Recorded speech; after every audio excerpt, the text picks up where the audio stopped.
You are listening to a Dynamic Works Productions podcast. This show is available on iTunes, Stitcher Radio Network, and many, many more podcast services around the world. You can find all our content, music, videos, books, podcasts, and more on our website, www.dynamicworksproductions.com. Have questions, comments, or concerns for us? Head on over to the social tab on www.dynamicworksproductions.com if you'd like to talk to us. Now, on with the show.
Everybody, and welcome back to another fantastic episode of the Fork in Your Ear podcast, a weekly variety, topical, conversational, and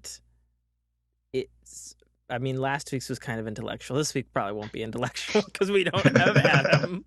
But I'm your host, as always, author, podcaster, gamer, Tim, K. Trotter. And only joining me this week is the one, the only, the Buster Knuckle himself, Mike List. What's going on, Tim? Nothing much.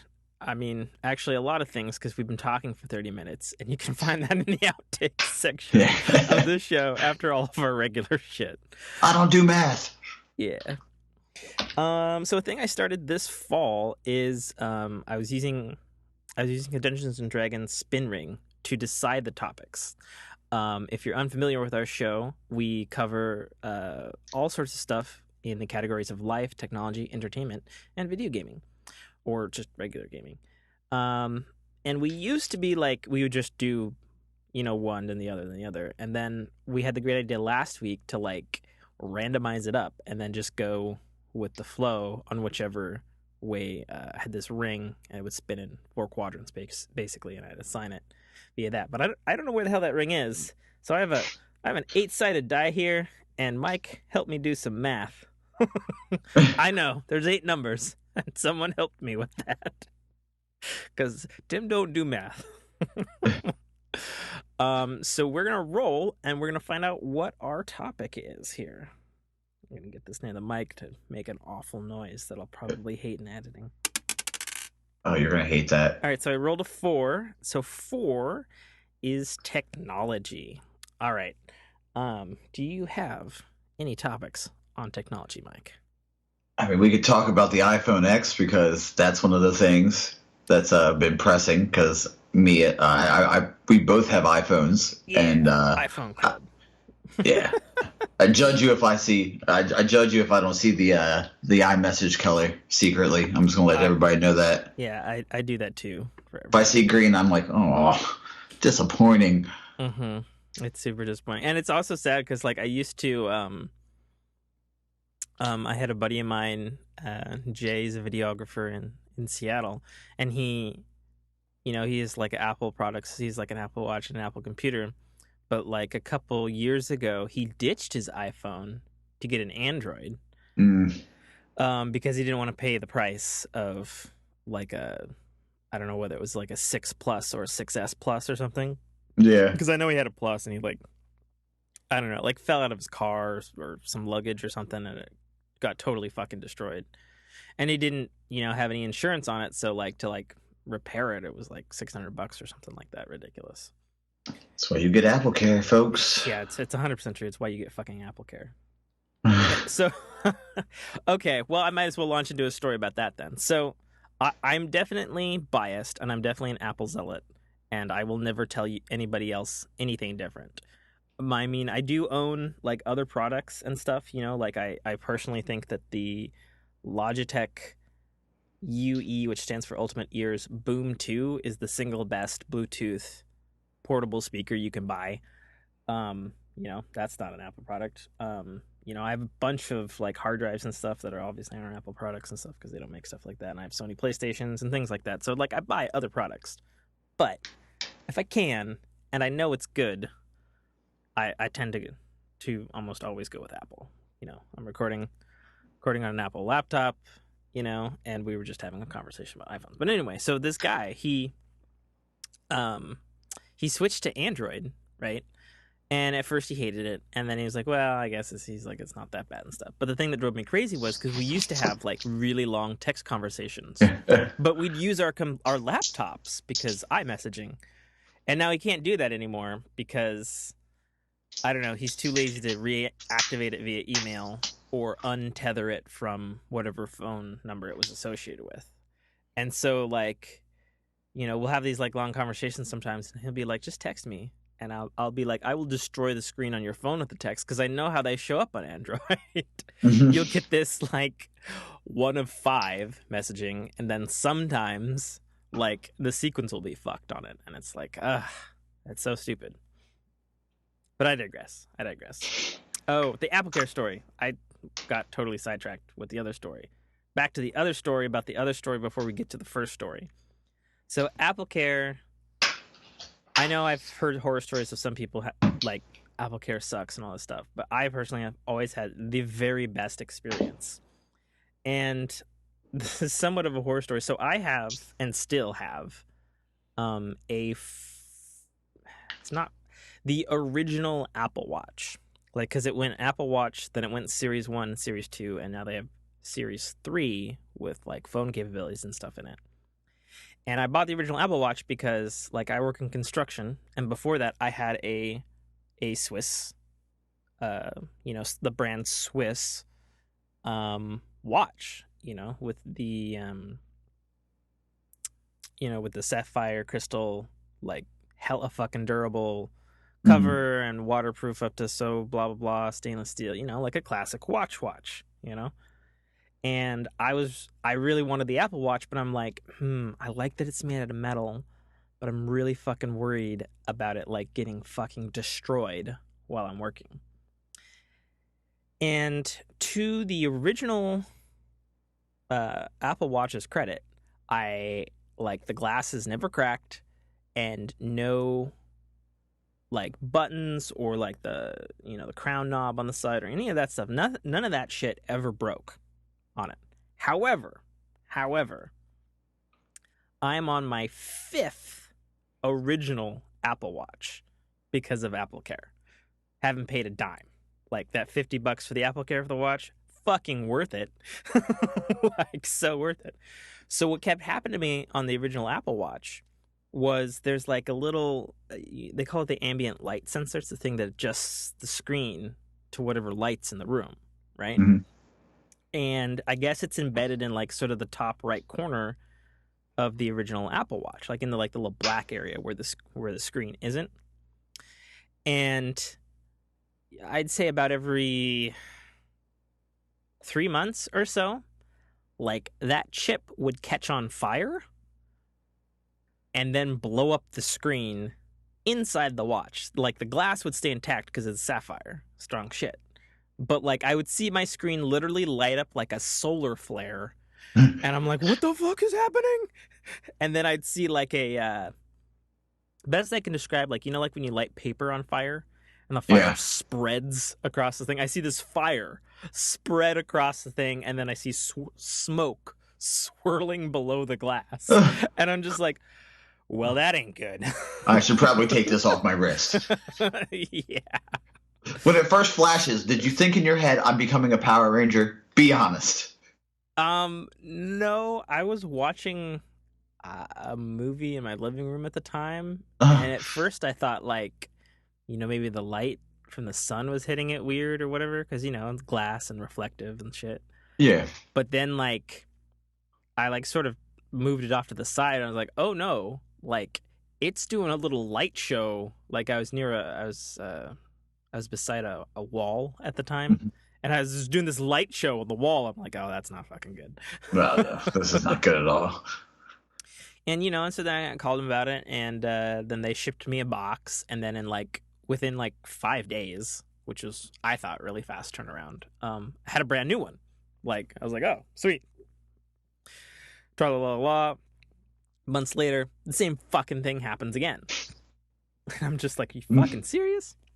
You know, call them up, you know, and send me another box, another couple days. Boom. Third new original Apple Watch. I'm like, okay. This time it had a little bit of a slower death cycle. Like, all of the color except for red and black went out on the screen. It was really weird. It was like, okay, well, I can still see it, but I've only got 2 colors, so that's weird. And then, of course, the screen caught fire again, and I'm like, okay, well, that's fucked up. And so the third time, I sent them back, and then they were just like, are you serious? Like, the same thing? And I was like, I'm fucking not joking. This is the third time this has happened to me, and it's the same fucking thing every time. Like, what the hell? And then, you know, the Apple Care dude or gal or whoever I was talking to was like, well, you've like used up all of your, you know, I think it covers like 3 damages or something like that on Apple Care or something for $50, which I think is a pretty good deal. You know, especially if you're worried about it breaking. And Yeah. and then he's like, well, you've used it all up, but you've had the same problem. And he's like, so we haven't like fixed it yet. So I'm gonna give you to my manager. I was like, okay. And I talked to the manager, and he's like, yeah. He's like, it happened again? And I was like, I wouldn't be calling you. Obviously. You know? And then he's like, okay, well, he's like, this is a weird problem because, like, you were, like, one of, like, 0.0000000.001% of people who have this problem. And he's like, but that's happened so many times that I assume you know the signs and stuff. I'm actually gonna put you on hold, and it might take like a half an hour, but you're actually gonna talk to an Apple engineer. And I was like, that sounds great. Yeah. Awesome. And so this, you know, I put it on hold. I think it was like, I don't know, 15, 20 minutes or something. And then the phone picks up, and it's like, and you could just totally fucking tell, like, the difference between, like, it's like Apple Care customer service. Everybody's nice. Everybody speaks clear English. You know, and it's this guy, and he's like, hello? Yeah. Oh, yeah, you the guy with the watch? Yeah. What the fuck's up with that? And he's just dropping F-bombs and shit. I was like, well, the screen caught fire. And he's like, fuck. And I was like, do you know what the problem is? And he's like, yeah, it's that fucking ambient light sensor. I was like, that's what I figure. I was like, why does it keep doing it? And he's like, there's 2 problems. He's like, one, the ambient light sensor that we bought for the first generation, like, he's like, we had problems after the fact with the supplier, and we got like a huge bad run of them. And then once we got the corrected ones, there's a problem with the circuitry, which caused it to keep happening again, even though the chip side was fixed. So the way it was soldered was all messed up. And I was like, oh. And then I was like, so what do I do now? And then he's like, well, I'll tell you what. So we're going to send you a new watch, but we're gonna send you like this special packaging to send that watch specifically back to me so that we can run tests on it. So this shit doesn't happen again on the next Apple Watch. And I was like, that sounds great. And so then, I sent it off, and then I think it was like a week later, it was much longer wait, and then they sent me like another brand new Apple Watch, and they re-upped my Apple Care on it. I was like, yes, More stuff.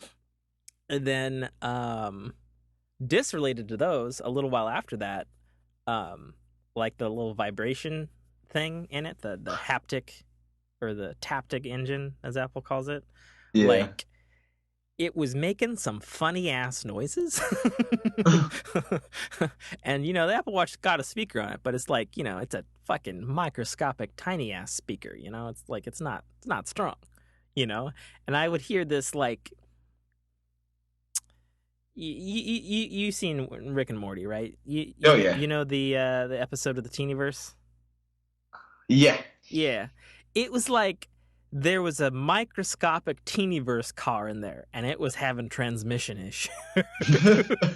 And I'm like, what the fuck? This watch doesn't have gears in it. But it was the vibrator, which moves back and forth, up and down, like on springs and on a magnetic, like sort of rail system, I guess. And I guess it's somehow, I don't know, like the magnet in it, like, I don't know, sheared off or something. So there was like parts like slamming up and down into the thing that's moving up and down that caused the vibration. So it was like, and I was like making these noises, and I'm like, that's fucking terrible. This is not good. And so I call up Apple Care again, and it was so fucking funny because they're like, let me pull up your case history here. Holy, is your screen blown up again? And I was like, no, actually, my screen is fine. It's making a weird ass noise. And then they're like, oh, yeah. Okay, yeah, we got you. Okay, well, we got a new one sent out to you and all that stuff. So, did your screen blow up again? No, dick, it didn't. Well, it's just so funny that, like, obviously they have like a case history of like the problems with the customer or whatever. And then they're just like, they just see like 4 exploded Apple Watches probably on there. And they're like, damn, this dude's been unlucky. And so then I've had that watch, and I've had this same watch, OG Apple Watch, since, I don't know, I want to say March of this year. And it's lasted the longest. So I don't know, whatever they sent me must have worked some kinks out of it. So I don't know why I was getting onto that. I guess the only Apple Care story I have is when I got my iPhone. I went in because they were like, you probably should go to Apple and get the Apple Care because I work in a warehouse and things happen in warehouses. Yeah. And I walked in. The guy was like, can I help you? And he was, nice. I wasn't, I wouldn't say he was rude or anything. And I was like, well, we need Apple Care. We just got our phones and everything. And he was like, all right, cool. What do you do? And I'm like, what do you mean, what do I do? And he's like, well, what do you do for work? And I'm like, oh, okay. I work in a warehouse. He's like, yeah, you definitely should get an OtterBox because if you don't, you're definitely going to bust. It's definitely going to break a lot. And I'm like, all right. So I went and got the OtterBox, and he's like, you probably want to get Apple Care too, huh? And I'm like, that's why we're here, buddy. That's what we just said. Mm-hmm. And he was just like, okay, here you go. Everything's fine. He was like, if anything happens, just bring it in. All good. We're good to go. And I just looked over. I was like, that's it. Everybody complains about Apple, the Apple Care, and this is as bad as it is. This isn't bad. Yeah, it's not a lot of money. No, not at all. If you think about I will say the Apple Care for like one of their laptops is definitely a chunk of change. I think it's I think it's like $500 or something. But like with the phones and like the watches, it's not a ton of money. Like at the end of the day, compared to like so. My argument for Apple Care is like, so like I have a coworker and he's got an iPhone 6S, or 6S Plus, and and he's a fucking rough grease monkey kind of fella. Yeah. And like he's broken the screen on this phone like 3 times, and I think Jesus. and I think out of AppleCare, it's like $130 or something to replace your screen or something like that. And he's always repaired it third party with whomever because he's traveling around the world. Right? Didn't have time for that AppleCare stuff, and like that I understand. But he's like spent like $60 on that screen, so like 60 times 3, like you might as well just fucking bought the AppleCare. Yeah, true. Oh, so we got to the AppleCare because I brought up the iPhone X. Oh yes, so I have purchased my iPhone X, and it is on its way to me sometime between November 3rd when the phone officially launches. Are you like opening a candy package? What are you doing? Oh, I had to move something in. I moved my shoes and they were laying on the floor, and they had, I have like a Velcro strap. I have high tops, and it got stuck to the floor. Oh, because I was gonna say, I was literally 2 seconds away from being like, "What do you got, Velcro shoes?" But you do. So. Well, I have high top Nikes that have the Velcro strap. So nice. Yeah, try to do it as quiet as possible. Yeah, Velcro ain't quiet. Never is. Never will be. Wouldn't that be something, though? Technology? Let's technologically throw it out here first. Like, future thought. You heard it here first on Fork in the Ear. Silent Velcro. Somebody get on that shit. Super silent hook and loop. Yeah, right? Oh, that'd be so good. But anyway, carry on. Oh, you're saying... Yeah. So you got your iPhone X. Well, I don't have it in my hand because it's not. Obviously it's not out yet. But if you did, it'd be like, shh, don't say nothing. Yeah, basically, you'd be like, how the fuck did this fucker get it so early? Magic. So I have AT&T, and I went into AT&T store and pre-ordered it because like I had the plan where it's like you pay off to own your last phone, and then you don't get the stupid upgrade charges that cell carriers usually charge you if you just want to buy a new phone. You know what I'm talking about?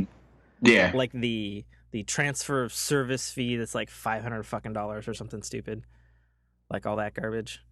Mm-hmm.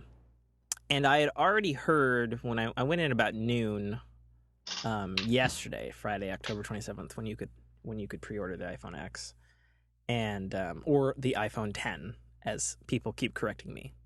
They're fucking selling it with an X. I'm calling it an X. It sounds cooler. God damn it. Yeah. I guess it's Roman numeral 10, but whatever.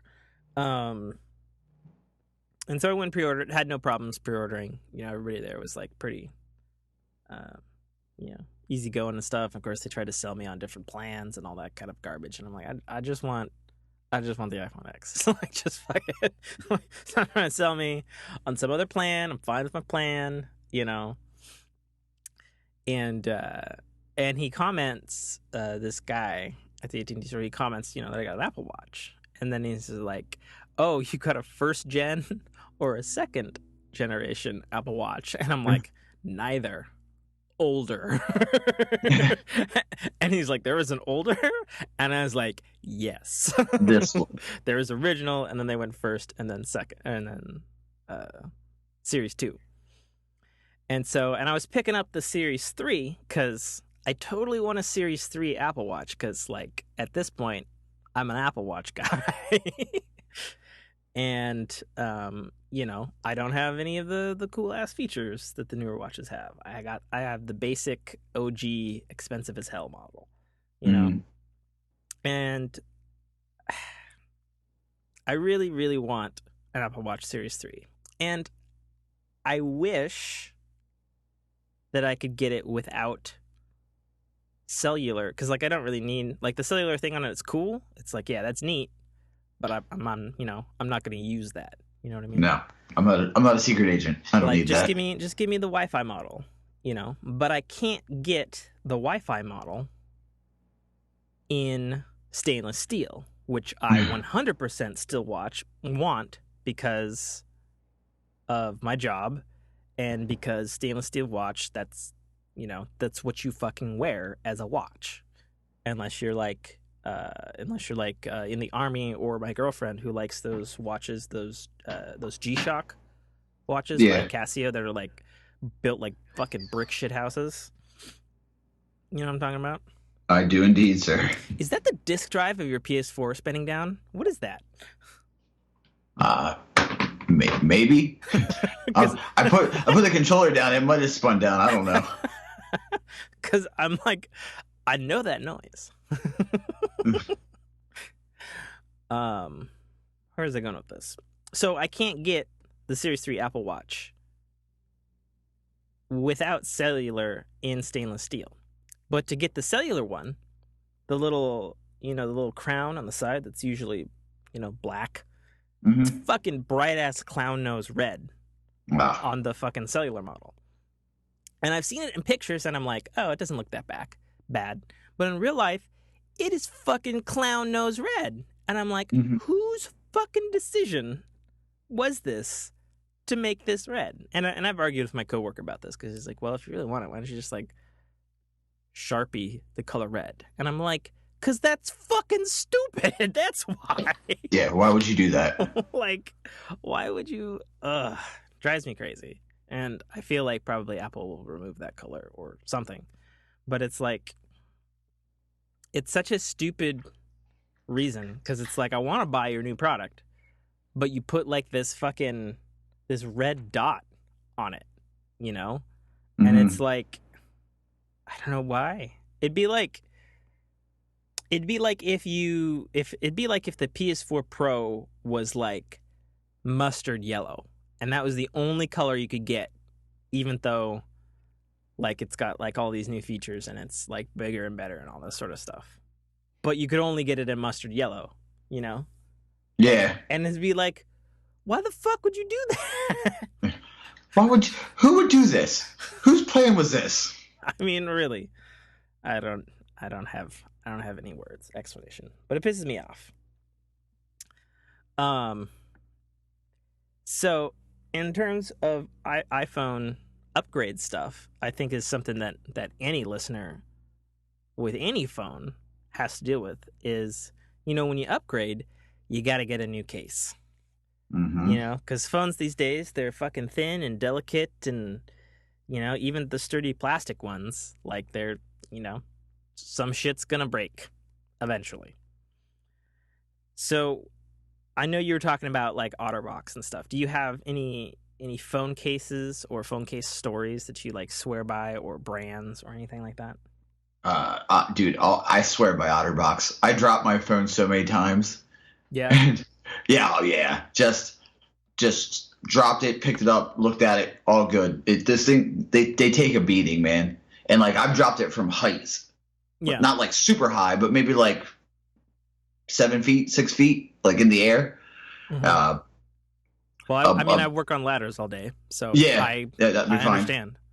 A buddy of mine, another coworker, had the iPhone 7 Plus. Like, that's what I have now. Well, we're gonna get the X1R. We have AT&T as well, so when we get to that percentage, we're gonna transfer over to the X. Fuck you, it's an X, not a 10. Don't make me do the don't make me rant like the straw episode. You had 2 episodes of straw rant, by the way. I know. 3 now, if you count. Fucking crazy. Well, no, I'm gonna rant about the X or 10. It's X. We work on. I mean, if I say pallet jacks, do you know what I'm talking about? I have a pallet jack. You have a pallet jack. Yeah. Is it motorized or is it pump? No, it's pump. Well, so what I'm talking about. I've used motorized propane powered ones, so I have full reality, man. Okay, good. So you can explain to the listeners if need be. We have double long ones, so we hold 2 pallets at one time. Yeah. And they go up. And he put his in a tray that he made himself out of cardboard. He just kind of like taped it around, but didn't tape the bottom, so his phone fell in between the pivot point. Oh no! And he says, I remember hitting the button to make it go up, and it kind of like a little bit, like it crackled. and then it went up. And when he found his phone, he showed me. He was like, "Mike, look at this." He showed me his phone. His phone had like a 10 to 20 degree bend to it. Ugh. And the screen was just spider webbed. And I was like, "Did you have a case?" And he's like, "Yeah, I got this case and I bought the Gorilla Glass." And I'm like, dude, that means you didn't. I'm like, "You didn't have an OtterBox?" He's like, "No, I just had this little I got it from like, I got it for like 10, 20 bucks at the store." And I'm like, "God damn it, dude. Never. You work in a warehouse. You gotta realize you gotta protect your stuff. I mean, a pallet could smash your leg into where your phone is. You could have it fall in a pinch point, however it works." And I'm like, "I've dropped this so many times, it's ridiculous, and nothing happens." But yeah, I swear by OtterBox. So I personally, and I work in construction with hammers and drills and steel and aluminum and glass and heavy things and ladders and moving up and down, like real bad for electronics type environments. And I personally have been, I guess, so lucky that I've never had an iPhone screen crack. Yeah. I've had a lot of other problems, like the camera falling out and like the screen separating and moisture gets in there and fucks the screen. The home button fails, other buttons fail, dirt gets in the speaker, charging port fails.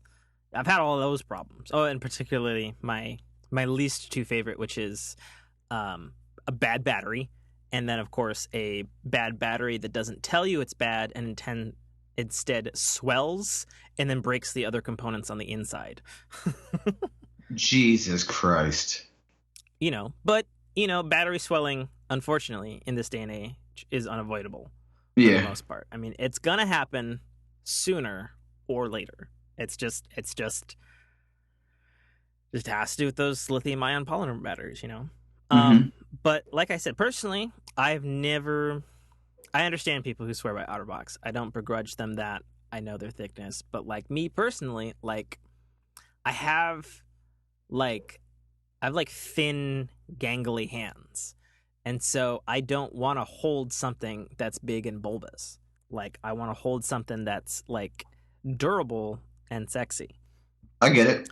For the longest time, at work, I was using in-case slider cases, which are hard, with like a little light rubberized thing on it because they were sleek and they were cool looking, and they did the job and they took hammer impacts. Never had a problem with them. The cases did break, though. I think I went through about fucking 4 cases between iPhone 4 and iPhone 5 and 5S. Which is still pretty good, but that's like $30 a case. That's still a bunch. Yeah. And so when I got my iPhone 6 brand new, I made the mistake of not getting a case early, and so I had to pay whatever expensive shit at AT&T store for my phone. And I had some shitty case that fell apart in like a couple months. And then I was at you guys have Fred Meyer's on the East Coast? No. You know what a Fred Meyer's is? I do not. How do I describe a Fred Meyer's to an East Coast person? It's like a middle to upper class, like grocery store, department store, clothing store. Like a better Target? Yeah, but more grocery. Like they have their own jewelers and shit. And there's like a jewelry store in there, like a K Jewelers or whatever. Okay. And like an electronics department and like a pretty substantial, like they're a big ass store. But like I guess it'd be more like a Walmart, but like everything's more expensive and or like better quality for like upper class people or whatever. I get it. So I was in this I was in this Fred Meyer's, and historically, Fred Meyer's like electronics department store is both A, the worst stocked, and B, the most fucking expensive. Because again, it's upper class. Yeah. But I was in there for whatever reason, and I think I was killing time, and I was walking around the electronics store. And I'm just like, okay, this fucking case that I have on my phone is fucking falling apart. And I saw this case made by the brand Incipio. What are you opening up? That's my dog. She's moving. Stop moving. Is she moving around in like a pile of leaves or plastic paper? It's her bed. Is her bed plastic? No, well, I mean, she's old, so we kind of had to like pee-proof her bed. So we put like a puppy pad on it. I got it. I gotcha. Okay, I'll stop bitching about it now. It's okay. It's all right. We're gonna get a puppy to help her, keep her young. Nice. What kind of dog you got? German Shepherd. Oh, that's my boy. I have a German Shepherd too. She's my baby. Yeah, we'll talk about that in life. That's a life. Yes, that's a life topic. It's true. Well, I mean, iPhones are our lives now, so I mean, that's true as well. It's blended. But yeah, that's true. That's a good thing. We should talk about our German Shepherds. So I got this Incipio case, and it's a 2-piece case. It's got like what they call NGP, which they call next generation polymer. It's basically like a hardened silicone, and then there's a hard shell case that goes around it. But it looks cool. It's reasonably thin, and for the last, I don't know, whenever the fuck since the iPhone 6 came out, I've swore up and down by the Incipio case. And I've had the same case for work, just a basic bitch black case, since the iPhone 6 came out, a few years ago. And only this last summer did the hard part of it break. And the genius part about it is even if the hard part breaks, you still got a fucking case because it's got this NGP polymer shit around it. So you got this like soft stuff, and it feels great in your hand. And I sure as shit have dropped my phone down staircases and stuff. And it's taking hammers, and it's taking this, and it's taking that, and it just takes it like a motherfucking champ. So when it came to the iPhone X, I fucking ordered 2 of those bitches. Like they're on order. Just in case. Well, I'm one of those bitches who like, I get like sick of my work case like during the week, and I switch to like a thinner, shittier piece of shit case like on the weekend for like looks and shit, I guess. I do the same thing. I take the outer box off and put like a little. It's just like a little drop in. Like it's enough that if I drop it off, like if I put it on my lap and I get out my car and it hits the ground, it doesn't destroy it, but it's not like nowhere near as damaging. Nice. High five, buddy. I do the same thing. For my current 6, I have.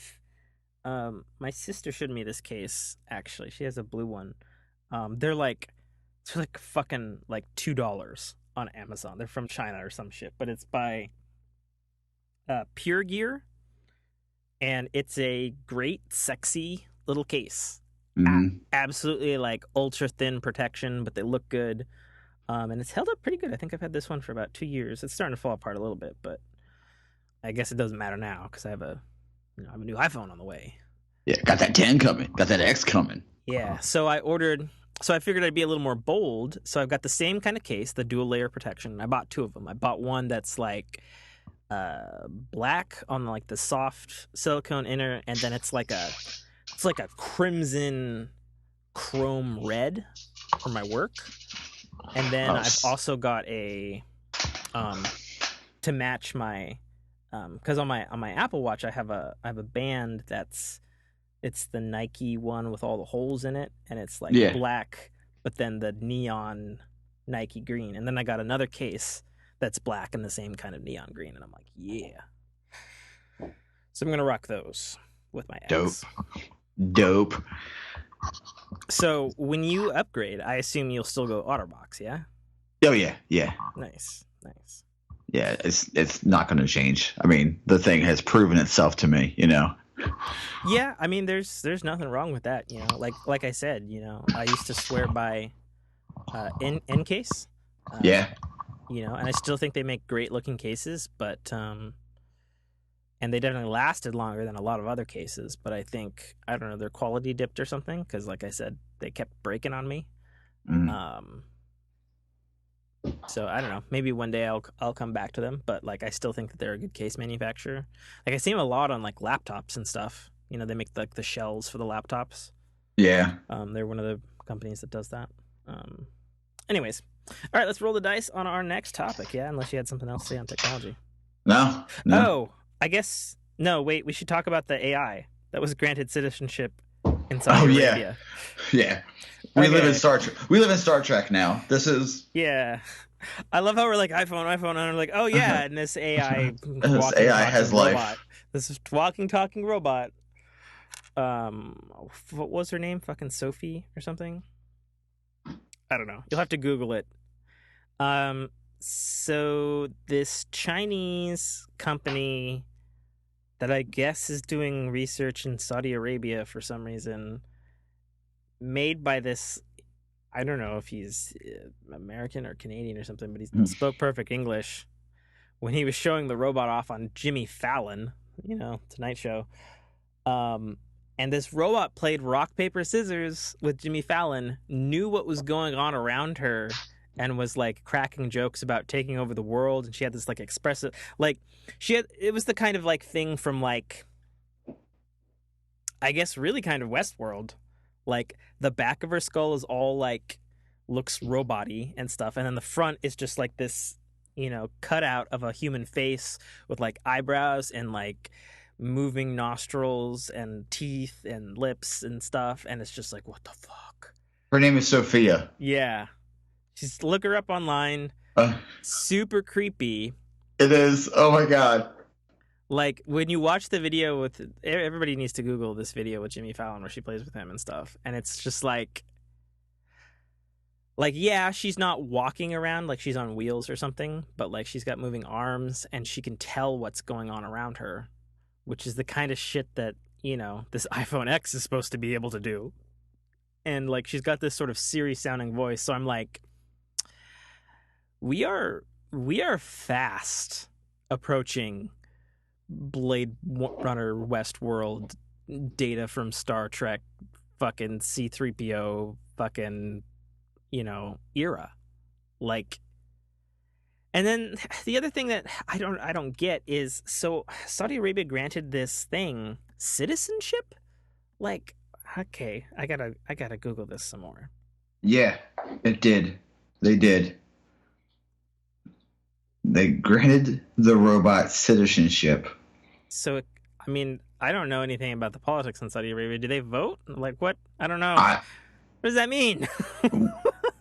Well, apparently there is a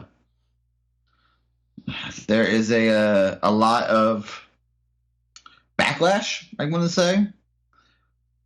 Somebody tweeted out, I want to become Sophia one day and get my rights. So apparently they don't have women. Obviously, they have really different views upon gender. So women don't have as many rights as men. Mm-hmm. So my wondering is, will they make her as a robot because it's a female model? Mm-hmm. Would they make her follow the practices of that country? Like, will she have to wear a hijab? I mean, I don't know. Yeah. I don't, and I don't understand. It's weird. Yeah, you're right. I'm reading an article here from the first thing that I Googled, the HinduStanTimes.com. They're talking about the country's abysmal record with equal rights to women. Yeah.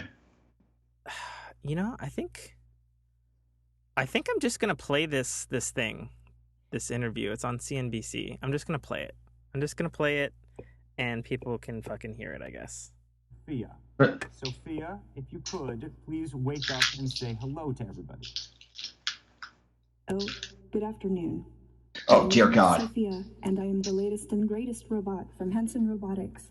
Thank you for having me here and at the Future Investment Initiative. You look happy. I'm always happy when surrounded by smart people who also happens to be rich and powerful.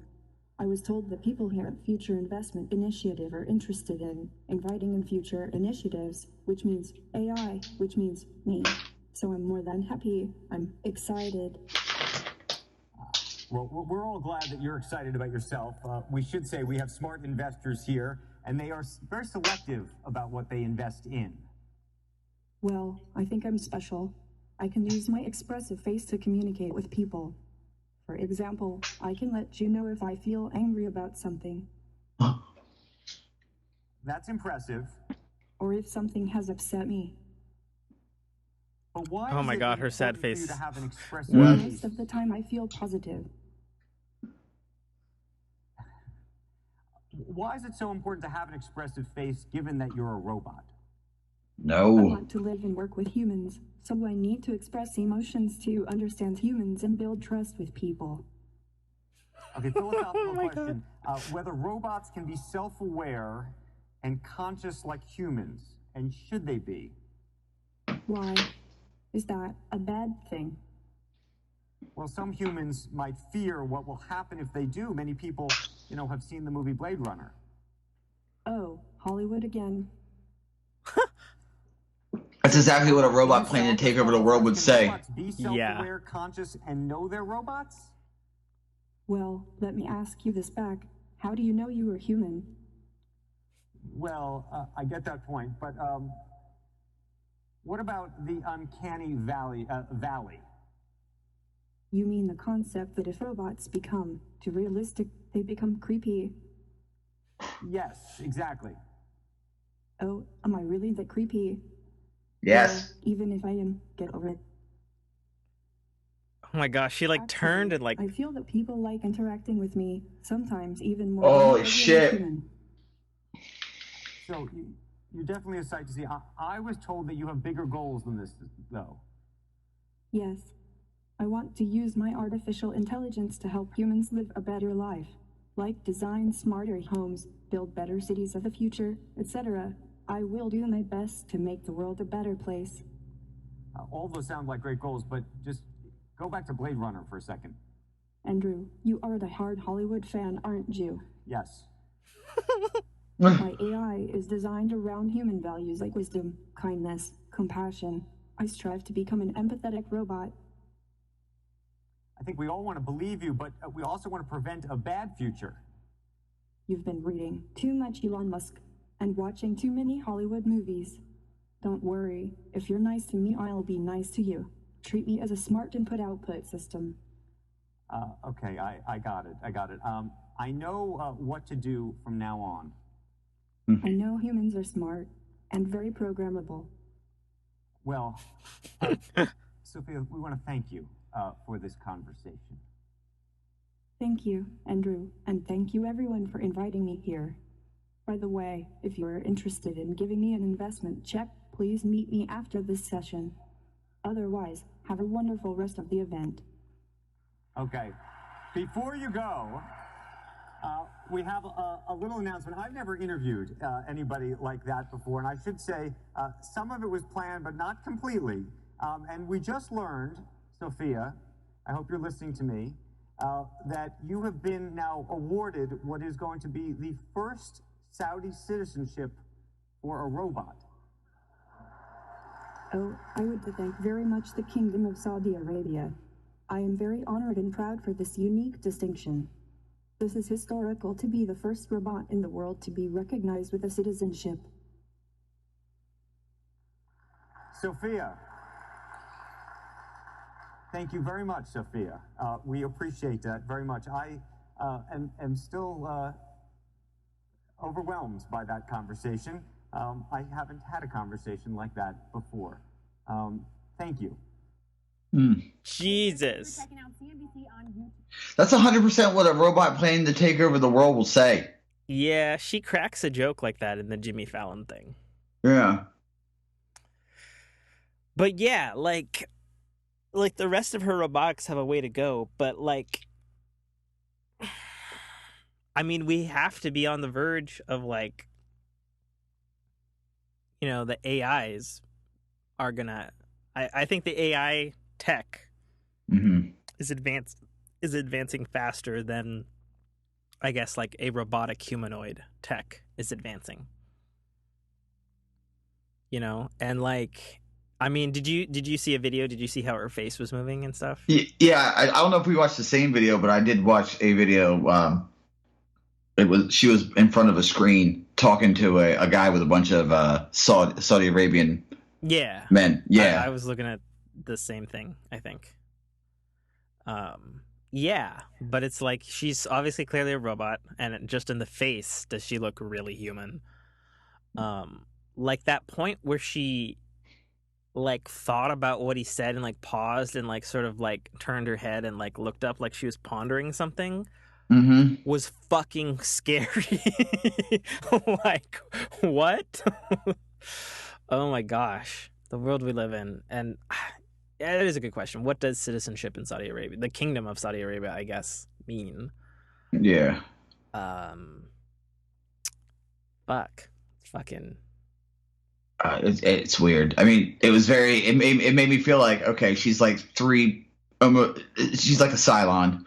Mm-hmm. She's the first Cylon, I guess. Yeah. Like, that's what it is. I don't really have anything else to say about that. Like, that's crazy. Like, if you watch the video, she's like looking around, and it looks like she's looking at all of the people. And when she's being talked to, she like turns, like she recognizes where it's coming from. Mm-hmm. And like the guy said, he said some of the responses were planned, whatever that means. But at the same time, it seemed like the interviewer was definitely like made uncomfortable and thrown when she went off script, which means that at least half of what we heard there was like, I guess, originated by her. Yeah. Like she thought of it, like she's thinking on her feet. Yeah, but like that's the thing that throws even me, because it's like you just said she's thinking on her feet. Yeah. She doesn't even have feet yet. Like she's got like a roller assembly thing on the ground. On her turrets, then. Yeah, like that's. I mean, you could tell even if they had the back of the head covered, with a hair or something, you could still tell it wasn't human. But it was close enough that you were like, "That's really freaky." Yeah, like the fact that there was wit. You know what I mean? That there was, they could get the joke, that it could understand the joke that the presenter made of, oh, what about Blade Runner? Mm-hmm. As opposed to being like, oh, Blade Runner is just going like Google it. Oh, you watch a lot of movies. You watch a lot of film. This isn't film. Like, holy shit, that's weird. That's freaky, man. Yeah, it is. Ugh. It also makes me wonder on, like what kind of actual tech.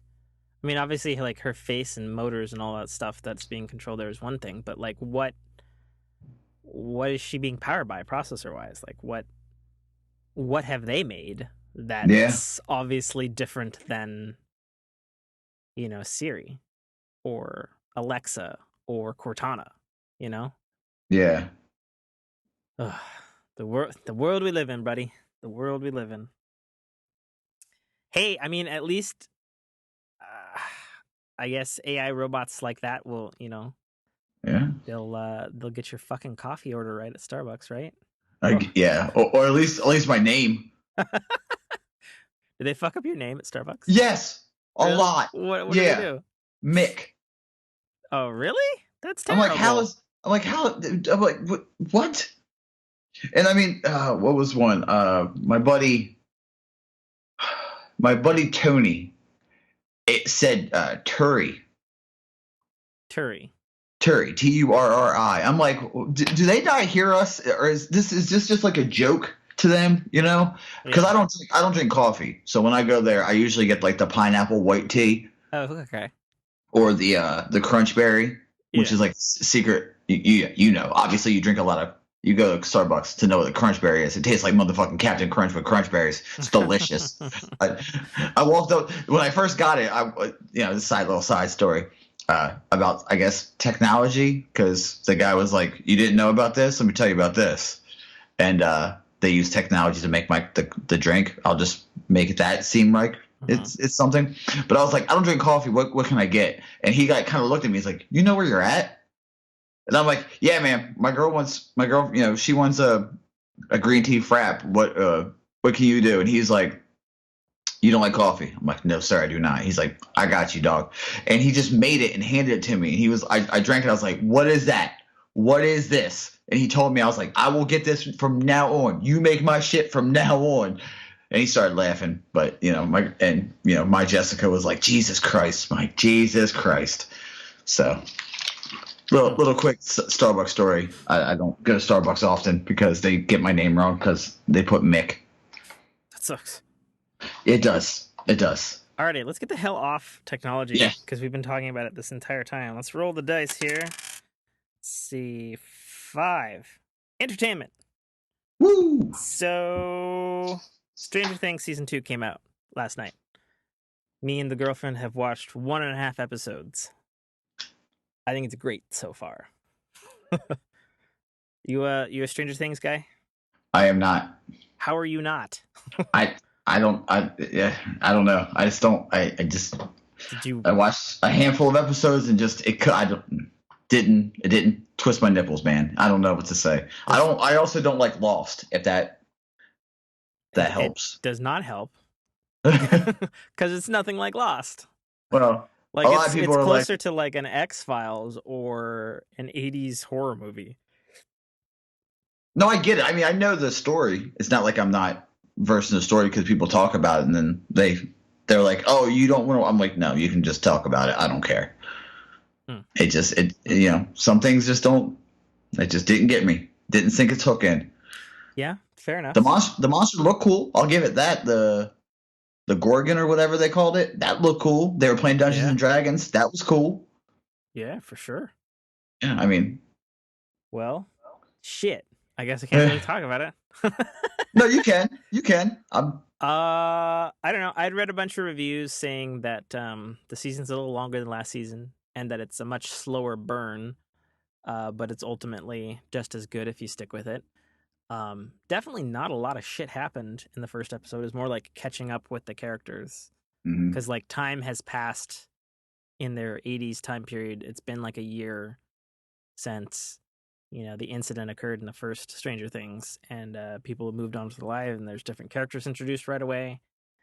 It's just sort of catching up, and there's definitely like, I think especially because like the first Stranger Things, like within the first episode, you've seen the monster, even if it's not like well lit. You've seen it. It's done something. It's killed somebody within the first episode of Stranger Things. And in this, they're real slow hinting, like sort of classic horror movies where like something's like rattling around in a trash can and then it's nothing kind of thing. Like the redirects. Yeah, like the redirects. Red herrings. Yeah, the red herrings. There've been a lot of those, which I think is honestly kind of probably a better way to go about it, since it's like, okay, we know, air quotes, Stranger Things are gonna fucking go down in this season 2 of Stranger Things, like shit's gonna get weird. But I don't know, I'm fine with the slow build so far. I was a little bit bummed I couldn't finish the second episode, but that was only because my girlfriend fell asleep. And like we're like sprawled out on the couch and we're watching it and we're digging it, and we ate dinner like hella late last night, like 10 a.m. or 10 p.m. or something. And then see the first episode, we're like, yeah, let's do more. And then about 30 minutes into episode 2, I feel her leg twitch. And I'm just like, did you fall asleep? She's like, no. And I'm like, what was going on in the story? Yeah. And then she's like, I remember the main title sequence. And I was like, that was 30 minutes ago. And she's like, I'm tired. Yeah. And I'm like, okay, fine. Well, it's not like it's on Netflix. It's not going anywhere. Yeah. So anyway, that's pretty much all I've watched this week. I haven't watched a whole lot of stuff. I mean, I watched, another episode of Star Trek because Star Trek Discovery is the bomb. Yeah. And I still need to give you a passcode for that. Yeah, I was gonna say. Yeah, you're like, bitch, give it to me. I want to watch it. Yeah, it's so good. Yeah. I've actually been watching. I watched 1922 on Netflix. Oh, how was that? Because my girlfriend loves Stephen King, and she's gonna make me watch it eventually. So I want to know ahead of time. I don't think you'll be disappointed. Okay. I mean, I love the lead actor guy. What's his name? Yeah. Damn it. Fuck. The first movie Punisher guy. Yeah, that guy. Jane something? Thomas Jane? Thomas Jane, there we go. Yeah. Ooh, there you go. Way to go, Mike. He was also great in the TV series The Expanse, which is Sci-Fi Channel's sci-fi Game of Thrones in the best possible way. Does it actually take place in 1922? Like, I don't understand why it's called 1920. I don't know anything. Yeah, it's a period. It's set in that period. So okay. It's not like modern at all. Okay. But it's good. Oh yeah, it's real good. Okay. Let me see, what else did I watch? I watched. Damn it. Have you seen the Castlevania anime? I have. From Netflix. I loved it. I did not. And I'm a Castlevania guy through and through. You didn't like it? I did not. Okay, why? I gotta know. I mean, was it because of the length? Because it was only like 4 episodes, and I can understand. No, and we're getting it was actually supposed to have been a movie, and then they decided to turn it into a TV show. That's why it's split up the way it is. That makes sense. Because we're gonna get like 10 episodes next year or something like that. A more appropriate length. My complaint on the Castlevania TV series on Netflix is none of the whole show is as interesting as the first 10 minutes with Dracula. That's my complaint about the Castlevania TV show. And I realize that they're centering the story around a Belmont. And, he's like a drunk and fallen from grace and all this stuff. And he like starts to fight the shit at the end. And there's like all the stuff with the villager and all the reason for why Dracula's pissed at the world and all that sort of stuff. But after that first 10 minutes, I found it really hard to care about the Belmont because I was much more interested in Dracula and, or for lack of a better, or for a more on-point Castlevania term, I was more interested in what Alucard was up to than fucking the Belmont bitch. And it had great voice acting. I think that the animation was great. I even particularly liked the music, which I know a lot of fans hated because it was like sort of like 80s synth, as opposed to traditional, I guess, Castlevania music, which I don't know what you can call traditional since, like started on the fucking NES, and then later they got orchestral soundtracks and shit. Like, I guess the fan complaint that the music didn't at least have the fucking classic Castlevania theme in it. I'll definitely take that to heart. I'll be like, yeah, wasn't there. That was a missed opportunity. Kind of fucking stupid since the fucking show's called fucking Castlevania and the fucking Castlevania theme. It's like if they had a Mario TV show and the fucking Mario theme wasn't there, You'd be like, or Zelda. You'd be like, what the fuck is this shit? You know what I'm saying?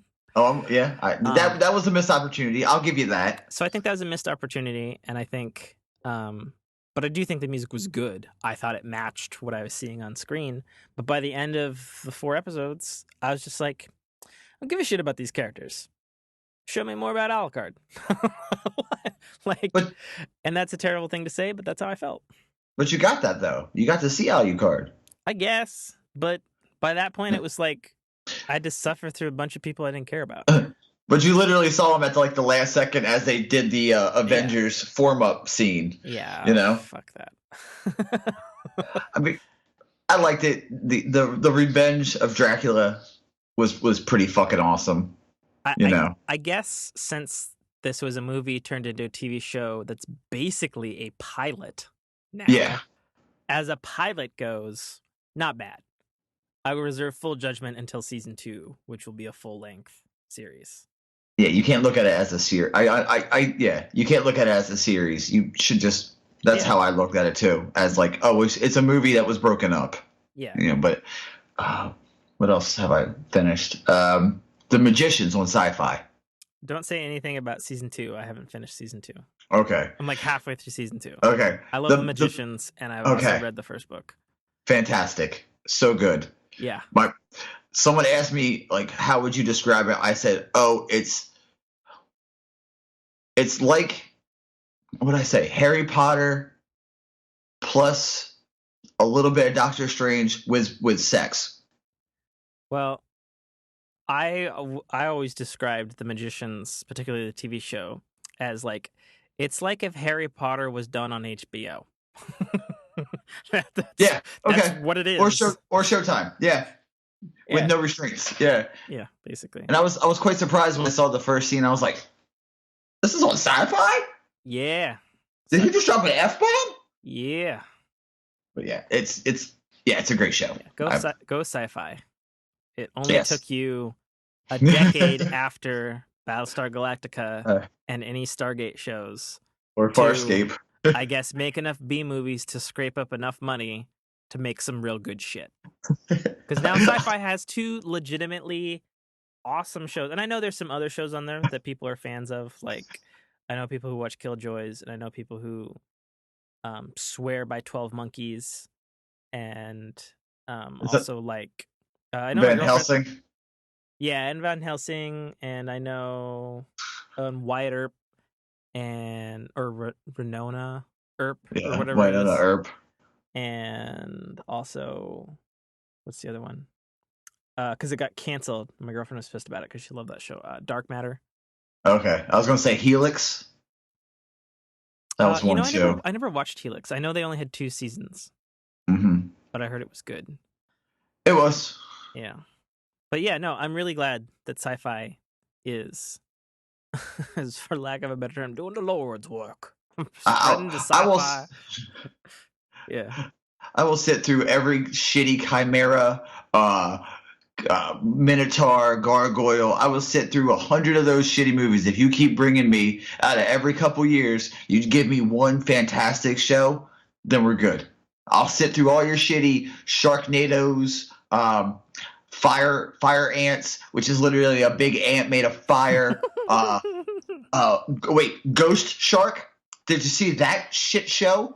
Ghost Shark. No, I don't. I try not to watch any of the Sci-Fi Channel B movies, and perhaps I'm part of the problem for why there's no good sci-fi content. But to their credit, like, I buy the good sci-fi shows on iTunes. So even if I don't watch it right away, I feel like I'm doing my part as a viewer and part of the, I guess, the factory that is television and Hollyweird.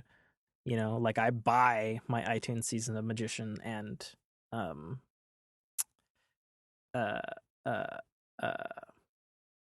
you vote with your wallet. That's how I look at things. You know, if they see like, oh, people are buying this, we should keep going. Please keep going with Magicians, because oh my god. Well, it's very highly rated. I think a lot of people like it, just the same as The Expanse. See, I haven't watched that yet. So here's my thing on The Expanse. It's hard sci-fi, which we haven't had in a long time. It's high budget, hard sci-fi. And my only complaint is, and I like a deep show, but this is the kind of show, much like Game of Thrones, where there's like 50 fucking billion characters, and they're all sort of doing their own thing in like the same universe, and it's sort of up to you to fucking piece together what the fuck is going on. And that's great. But there are a lot of characters. There are a lot of things. Like, I remember watching the pilot, and I'm like, this is amazing. I don't know what the fuck is going on, But this is amazing. I was like, all right, there's some people in an asteroid belt, and they're called belters, and they speak funny. There's a police detective. There's a mining ship. There's some Black Ops thing. There's some fucking alien shit going on over here. There's politics going down on Earth. There's something about a prison. And it's like all in the first episode. And I'm just like, I don't know what any of that means. but it's all happening. It's all happening coolly, I guess. But I like it. Yeah, so I personally like, I think The Expanse is a hard one to watch week to week because there's a lot of, like, you got to have a scorecard, much like Game of Thrones. But I think when you binge watch it, it's a fucking amazing show because obviously you can keep up with all the things that are going on. Yeah. So I really like The Expanse, and I hope The Expanse keep going. And it's a good template for how to Games of Thrones a sci-fi thing because it's very dark, and it's just as dark as The Magicians, and they drop F-bombs and gritty and sex and all that sort of stuff. But it's more, I guess, classic sci-fi. There's like the politics of like the Belters want to rebel against Earth because they've been basically sort of enslaved to do all the mining on the asteroid belts, which is really bad for everything. Earth is sort of fallen to shit, and there's sort of a tenuous relationship between them and Mars kind of thing. And it's like, I mean, it's basically a space version of Game of Thrones. And if that sounds bad to you, then don't do it. The other way I could phrase it is it's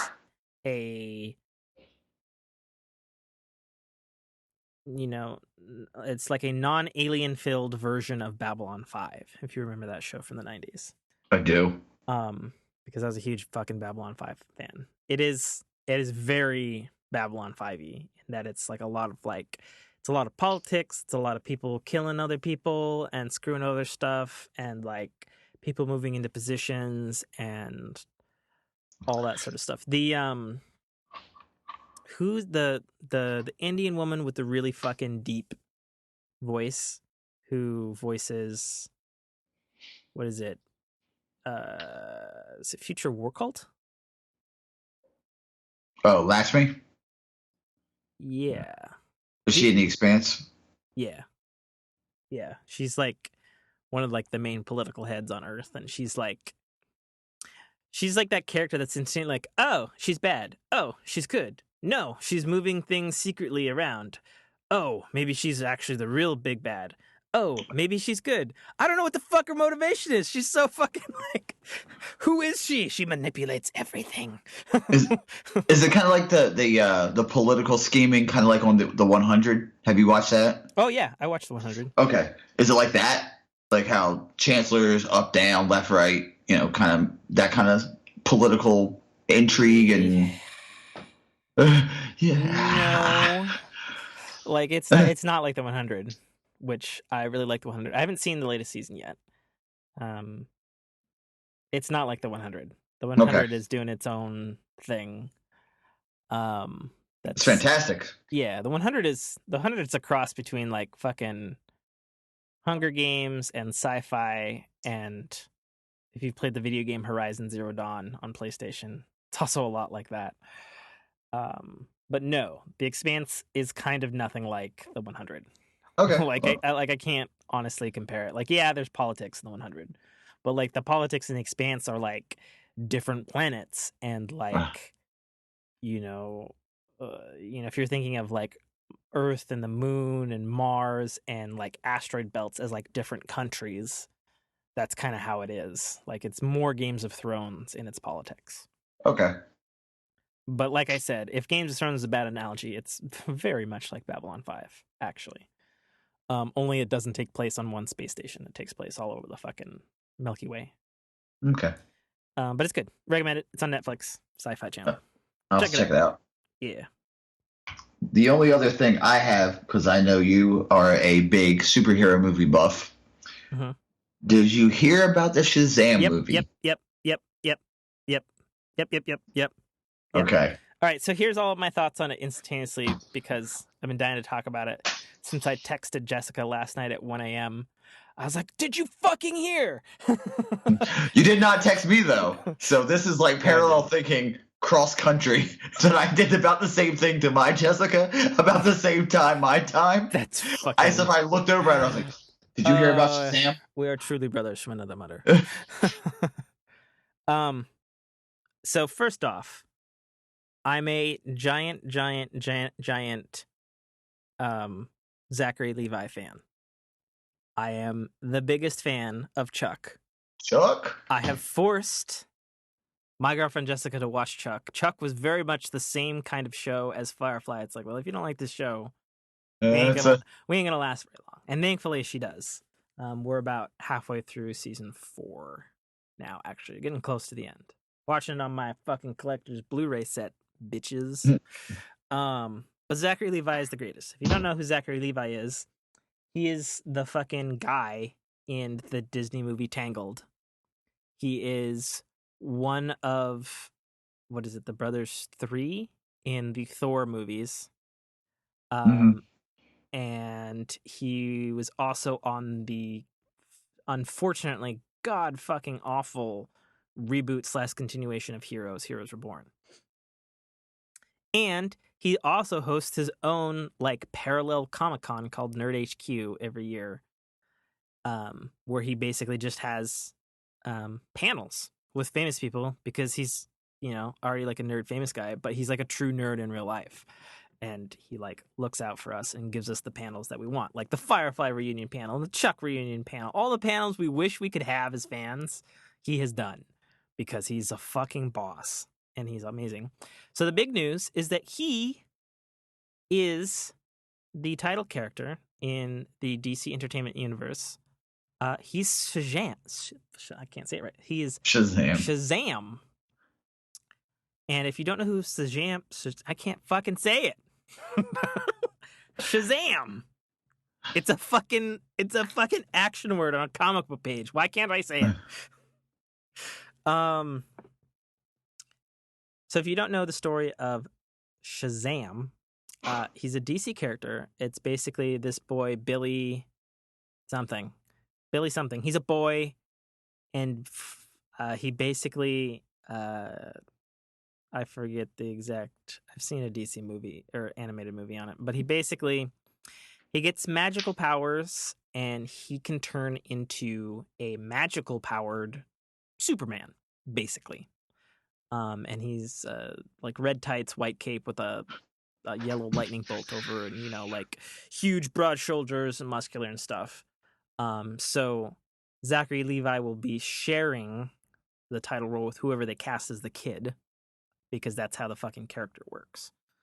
But since it was announced he's Shazam, he's gonna be the guy, you know. And I imagine that the Shazam movie, even though it's happening in the reasonably dark DC Entertainment Universe, I imagine that the tone of it, because of them casting Zachery Levi, because if you've seen Chuck, he's fucking amazing at doing lovable action comedy and like making you really root for the underdog and care about what's happening, you know, to his character, because like he's got that kind of star power because he fucking led a show for 5 years. So I imagine the tone of Shazam will be like a comedic version of the Superman movie, basically.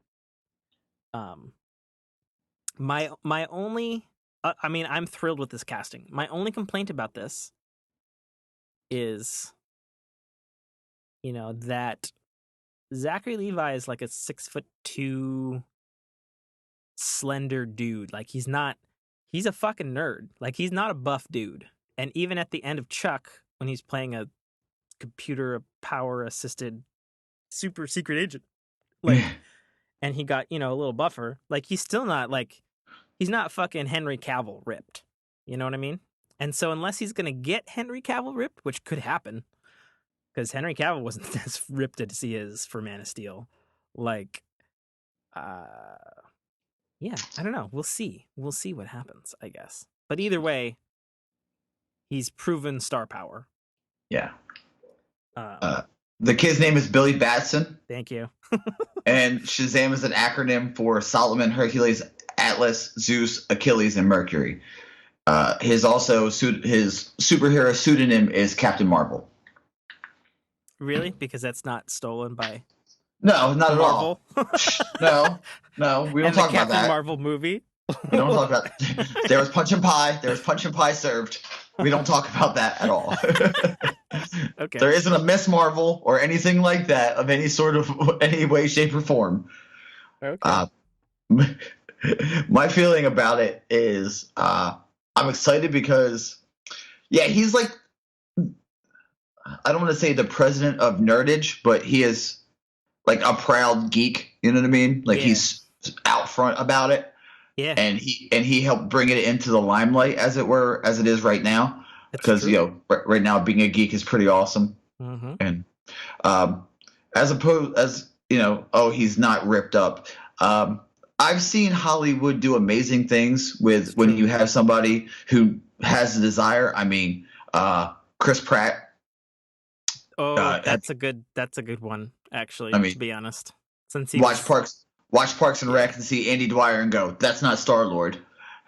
And then realize all he did was a lot of work. Actually, I've read, after being into the whole workout thing, I've read what he went through.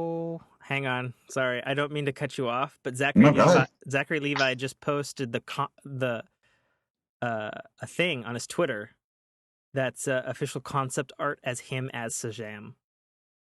Oh, really? Yeah. Oh shit, it looks good. Oh fuck. Okay, where's my fucking thing to send it to you? Where's the Skype screen? God damn it. All right, look at this shit. Look at it. Just fucking look at it. God damn it. Let me take the picture, you fucking piece of shit Instagram. I hate all these websites. Ugh. Yeah. I'm clicking. I'm dragging. Okay, I'm just going to fucking click the link. I'm going to shoot you the link because fucking piece of shit website. Look at this. Oh God, no. Oh, I found it myself too. Oh, Jesus Christ. Yes. Good? Yeah. I'm happy with it. Fucking dope. And I mean, it's also playing to the fact that he's also not ridiculously ripped. Like he's definitely going to get his fucking upper body shredded, it would look like, based on his costume. But at the same time, it also looks like the costume's going to pad that a little bit, which is fine. Yeah, like you can't, that's the thing about it. Like, I think if you have the honor of playing a superhero, you have to put the work in. You know what I mean? Like Henry Cavill. He wasn't ripped, but he got ripped. Ben Affleck. Say what you want. He got shredded. Oh, yeah. To play Batman. It's true. DC got shredded. Is shredding all their characters. Except for the Flash, because he's not supposed to be. Well, don't get me started on that one. I'm mad about that. Give me Grant Gustin and just send dude back to Harry Potter world. I agree, but I still think he'll do okay. Yeah, he'll be fine. He's comic relief. Let's just be honest. I mean, what they did with Hugh Jackman. Hugh Jackman is 47, and he was shredded for the Wolverine. I mean, obviously he was 45 or 4, in his 40s. I don't know if you all knew that. That's really hard to do in your 40s. You know what I mean? Sure. Getting but that he's Australian, that ripped so up. That doesn't count. I give you that. Same with Chris Hemsworth. He got shredded too for Thor, but but he's young. He was real young when he started Thor. Yeah, but he got ripped up too. I mean, okay. So hang on. I just sent that to my Jessica. She clicked it and she said, "Oh my God, yes!" And then I said, "Official concept art," smiley face. And then she says, "If I had a dick, it would be so hard right now." That's what my girlfriend says. That's awesome. Next thing you know, after this podcast goes off, Tim goes to 24-hour fitness and just starts lifting like, not in my motherfucking house, you aren't. I'm gonna get Shazammed. Oh my God. That's gonna have to be a new fork in your ear tagline for like when somebody gets shredded. Shazam! That's gonna be now. That's it. Now that's my goal. That's my great. goal now. I'm getting Shazammed. That's fucking great. I love it. I love it. I love it. Because I've been talking to my buddies at work, and we have a couple. I have a couple like guys that are already ripped up, shredded up, and they're like, "What do you want?" I'm like, "I want to be Hugh Jackman. I want to get my Hugh Jackman on." And he was like, "Okay, that's easily.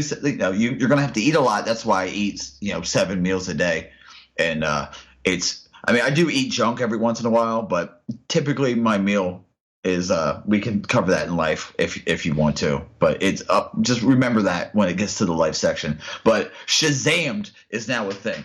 I'm getting Shazammed, motherfuckers. Mark my words. I love it. The 28th of October, fucking love 2017, at 5:32 p.m. Eastern Standard Time. Shazammed. That's 2:32 p.m. on Pacific Standard Time.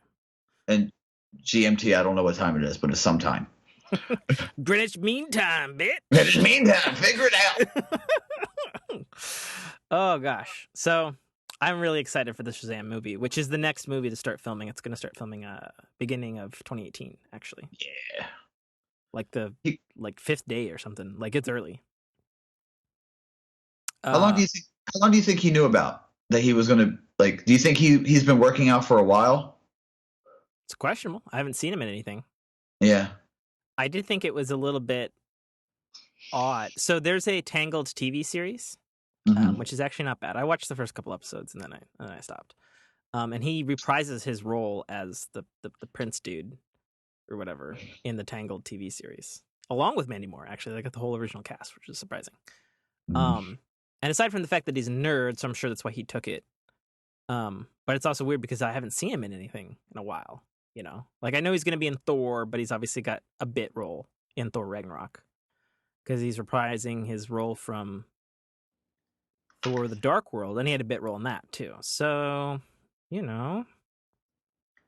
maybe he put himself away and started getting his Shazam on. Yeah, maybe. Maybe. Well, and at least he's, a bit younger too, so like, he can retain the Shazamness. Whereas like if you were Hugh Jackman or Ben Affleck, you gotta fucking work at it. I was gonna say Gerard Butler from 300 because he went from being King Leonidas, and then you see him now and you're like, what happened, man? I mean, I can understand. He's Scottish and he didn't give a fuck. Krispy Kreme donuts are amazing. I can understand that. But goddamn, dude, you let yourself go. I'm kind of upset. Yeah. Wow. So it goes. Yeah. That's how it works, right? Yeah. Well, he's no spring chicken anymore anyway. Wait, how? No. Okay, I gotta look him up now. Gerard Butler. Go. He is. Yeah, he's no 40. spring chicken. He's 47. I was gonna say 45-ish. Yeah. He's in the James Bond film Tomorrow Never Dies? Who the fuck was he in Tomorrow Never Dies? No. In all seriousness. In all seriously, what is he? Who the fuck? James Bond, Tomorrow Never Dies. Oh, obviously not a great role. So Tomorrow Never Dies, which is his second movie. Leading seaman. Oh. That's who he was. Specifically the HMS Devonshire. So he was like, I don't know, some military dude, I guess. He was also in Rain of Fire. So yeah, we don't talk about Rain of Fire. We don't. Yeah. So, do you have anything else for entertainment? No. I guess we had way more than I thought. Like I just had Stranger Things. That's all I had. Just like fucking Shazam and fucking this. And like it was great. The birth of a new hashtag Shazammed. Oh my god! Well, let's do it right here. Fork in Your Podcast, right here. That and soundless Velcro, trademark registered. Elon Musk. A Library of Congress. Added whatever. It would make coming home from being out when my girlfriend's sleeping way easier because nothing's worse than. Oh god. And Okay, so I gotta ask, not to be a dick, but like most grown men don't wear fucking Velcro on their sneakers. Like, is it a comfort thing? Is it a you hate shoelaces? Is it a no.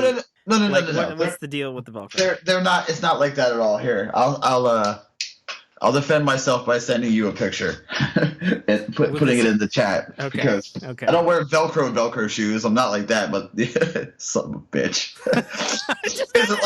Is it like you're lazy, Mike? Is that what it is? I mean, what is it, Mike? Come on, tell me. I mean, if that's the one part you're like, I'm gonna get Shazam, but I ain't tying my fucking shoes. You know, like I don't know. Like... I put it in our chat. Okay, I'm examining the picture. It's a mostly black and white shoe. It's a brace thing then. Yeah, it's Okay. like it's Okay, so he's got shoelaces on the shoe. What's the Yeah, brand? What's the brand of the shoe? I think those right there are Pony, but I have Nikes the same way. Did you just say something Pony? No, they're Pony brand. It's a brand of shoe, Pony. Pony. Like I'm 30 fucking 5, Tim. I don't need to buy Yeezys. That's how I look at it. okay, fair enough. If I can buy 2 pair of shoes for $20 at Ross, I'm gonna do that. Well, you know what I'm saying? I'd never heard of ponies as Oh yeah, a brand. they're comfortable. They're comfortable as shit too. But basically, it looks like a Nike shoe, and then they over the, I guess I don't fucking know my foot anatomy, over the where your leg bone goes into your foot bone. Where the foot bone connects, where the leg bone connects to the foot bone is what you're looking for. Yeah, thanks. It straps about the high ankle, like, you know, not at the ankle, but just a little bit up on the shin is where it would be. So I imagine it braces and pushes the shoe onto your foot better. Yeah. It makes it so it doesn't slip off, basically. Gotcha. Okay, there you go. Mystery of the Velcro shoe solved in one episode. We're busting mysteries. We're getting Shazammed. And we're trademarking silent Velcro. All this and more on the Fork and Your Podcast. All right, let's roll the dice for our next topics. I'm personally hoping it's life. That way I can share this story with you because, oh boy. Nice. Let's see. Because we got to rule some stuff out. Let's see. There's a 6. We already did entertainment. Rolling again. It's a 5. We already did entertainment. Come on, piece of shit. It's a 1. There you go. Life. Hit me. Okay. I am putting into our chat a series of pictures that I want you to react to them. Oh, dear God. Okay. There's more. There's several coming.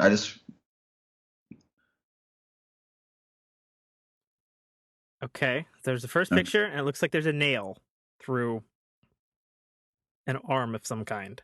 Okay. Now coming are the X-rays. Specifically, it's a screw. It's not a nail.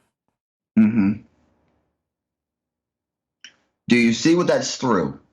And then there's a X-ray where there's a fucking nail through, looks like just above the wrist bone part into the actual, like, the bone end. I don't know my fucking anatomy. Into the bone, you know, like if you take your hand forearm and you go, in your forearm, but like right before the wrist bone.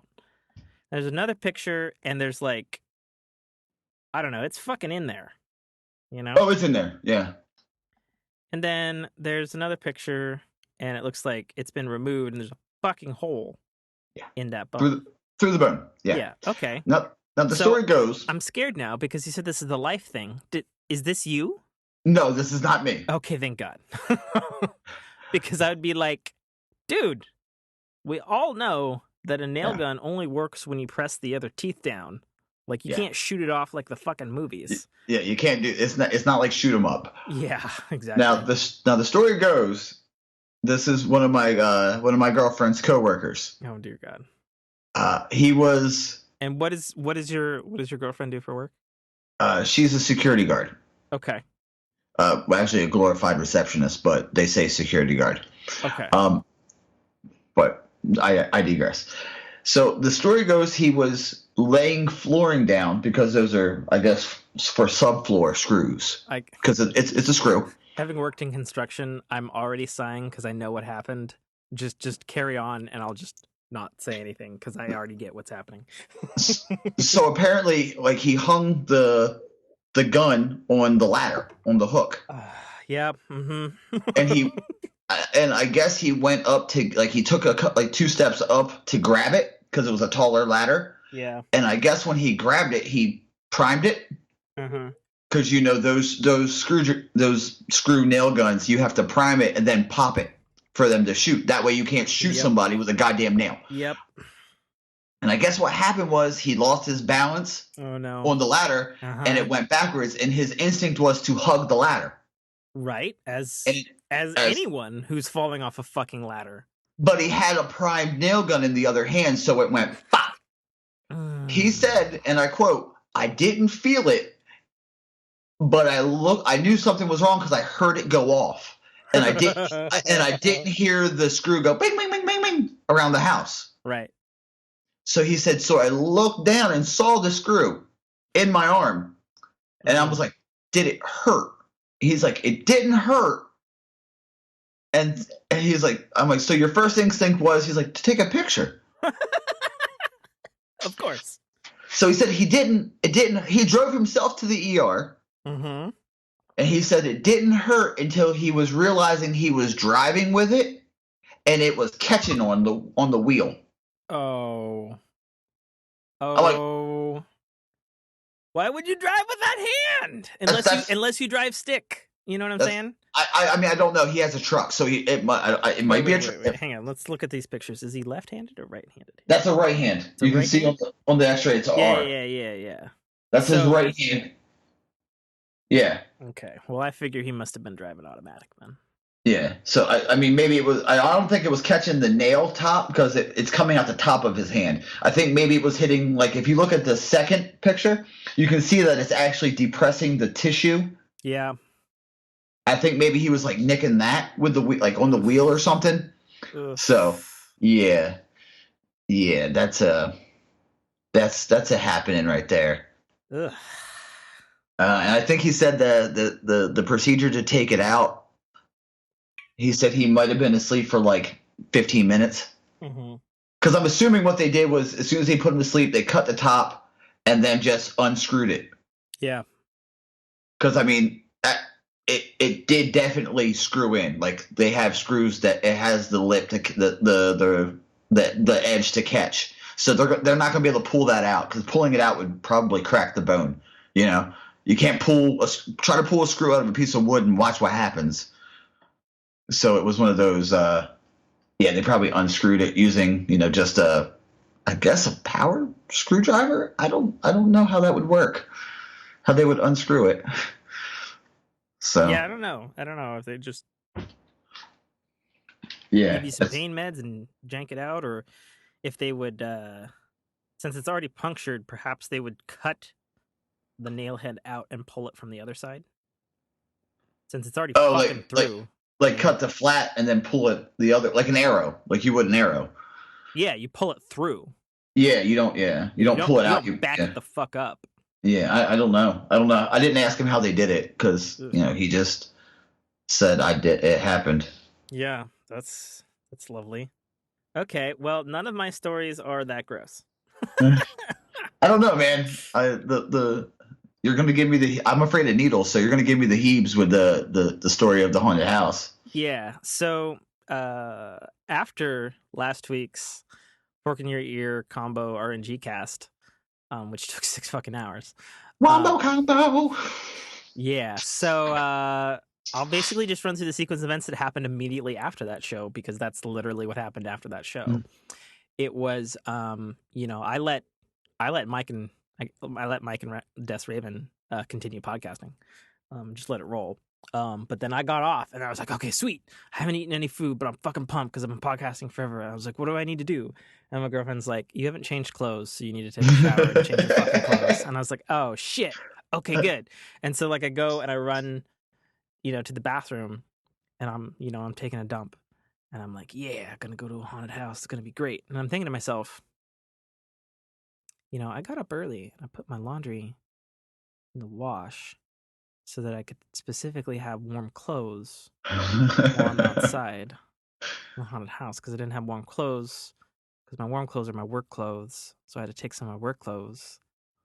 And I'm sitting there and so my bathroom, it's basically like there's like a toilet and then to my right there's a shower and then like 2 feet in front of me is the dryer and then a little bit to the left of that is also the washer, right?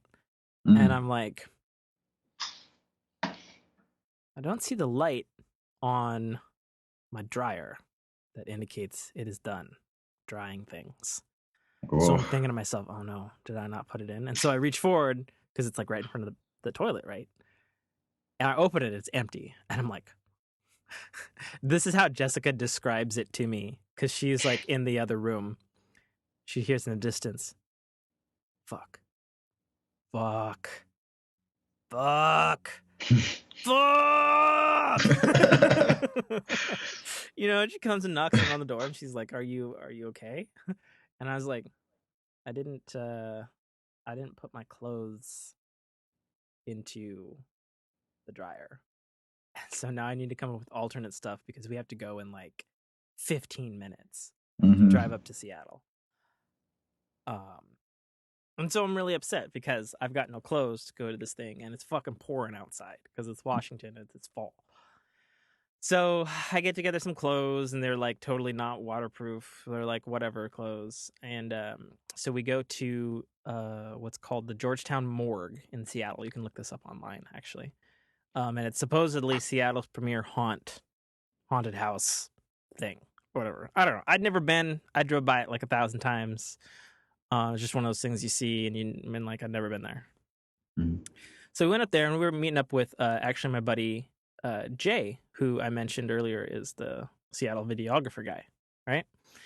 And we meet up with him and we're both outside in this fucking line that wraps around this building like 3 times. And we're like, fuck, we ain't getting in. Like we're there at 6. We're like, we ain't getting in till like 9. You know what I'm saying? And he's got like non-rain gear clothes. I've got non-rain gear clothes. And Jessica is like, it's like a fucking California in the rain because she's Californian. And she's got like fucking full on this like white rain gear coat thing, right? She's good. You know what I'm saying? Yeah. And so we're like waiting and the line's not moving and we're bullshitting. We're having a good time. And thankfully, it was like 62 degrees out. So even though it was fucking pouring cats and dogs, it was fucking warm because Washington weather is schizophrenic like that. And then Jay's like, well, maybe we could skip the line if we talk to the little depressed girls who aren't getting paid any money walking up and down the line. And I'm like, what the fuck are you talking about? And like these like, I don't know, like 11-year-old girls like are walking up and down the line and they've got this sign that says, give blood, skip the line. And I'm like, hey, you, sign girl, get over here. She comes over. and I'm like, what is this thing about giving blood? And she's like, oh, well, there's like a blood drive van like in the back of the parking lot where you guys parked for this. And if you give blood, you get passes that allow you to get to the front of the line. And we're looking at this line, we're looking at how much rain it is. And even though we're not, cold or anything, we're getting soaked. And then finally Jessica's like, well, fuck it, I'll give blood. And then she's like, do we each have to give blood? And she's like, well, if one of you gives blood, you get 3 passes. And there's 3 of us. And she's like, okay, well, fuck it, I'll give blood. And then I was like, well, hold on a second, honey, baby. Like, if you're giving blood, that's like fucking weird. So I'll give blood too. And then Jay's like, yeah, I agree with Tim said. Fuck it. Let's all give blood. So here we are, fucking, October Saturday night, fucking black as shit out, and we're getting in this, like, under this shitty, like, pop-up tent thing, and we're going to get in line to go get into, like, this high-tech bus to give blood. And so we get in line, and then our group gets split up, and it's Jessica goes to one van, and me and Jay go to another van. We go into this van, and I guess it's not really a van. It's like a giant, like a giant motorhome bus. Yeah, like a big bus. Yeah, like fucking like a touring, like a rock concert touring bus. Mm-hmm. It's fucking huge on the inside. And the inside, it's obviously a new bus because everything in there looks fucking modern and clean as shit. And we're like, okay. We go which in, is what you'd want if you gave blood into it. If you were giving blood, I really want clean. Yeah, is actually what I would need. And we go in, and there's like it's clean, and then like all of like the blood, I don't know, takers or whatever, they're all wearing like light costumes and cat ears and like ghoul masks and shit. And there's like the Nightmare Before Christmas soundtrack on repeat playing over the speakers, which is not bad. I'm cool with that. And there's like the oldest lady in the universe, and she's doing like computer work and giving out like Microsoft Surfaces where we like gotta like sign, all the shit and like do this like fucking 80-page questionnaire on like, and I'm not trying to be like, I don't know, like insensitive or whatever to the cultural climate or whatever, but like at least fucking like 75% of those questions were about like gay sex and like homophobic shit and stuff like that, like because I guess there's a real strong chance of HIV and like 1,000 other diseases if you have gay sex, and it was like fucking weird because like it was a vast majority. I'm like, no, and my buddy leans over. Because honestly, one of the fucking questions on the questionnaire was like, have you been in prison in the last 12 months? And did you have gay sex in prison? Like, it was a literal question on the thing. And Jay leans over and he goes, I don't know about you, but I double-clicked yes for having sex in prison. And I'm like, no, dude. And so we're there, and we're waiting in line to get like I guess you get stabbed in the finger. Like, I haven't given blood since I was 10, so I was like, I knew you got stuck with a needle and they take the blood, like beyond that I was like, I don't remember much, and like you go into like a little room and you get interviewed and they stab you, they prick you with this like fucking stapler shit with your finger, and they test your blood there and make sure it's got a high enough count or whatever. And then you ask some more like doctory type questions in person, and then you get in line to go sit in like a comfy ass like reclining chair that's elevated to get your blood drained, right?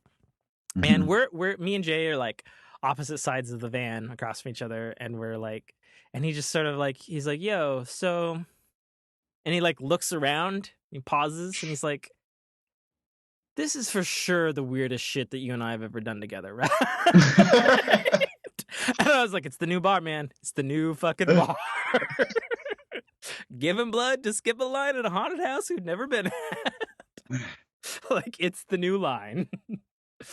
And so he gets tapped, and then he's draining, and I'm sort of like waiting for this guy who sounded high and drunk. Like, he was fucking incoherent as shit. And I was like, really? They took this guy's blood?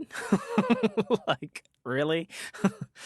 And then he got off, and then I took his table, and I get tapped like late.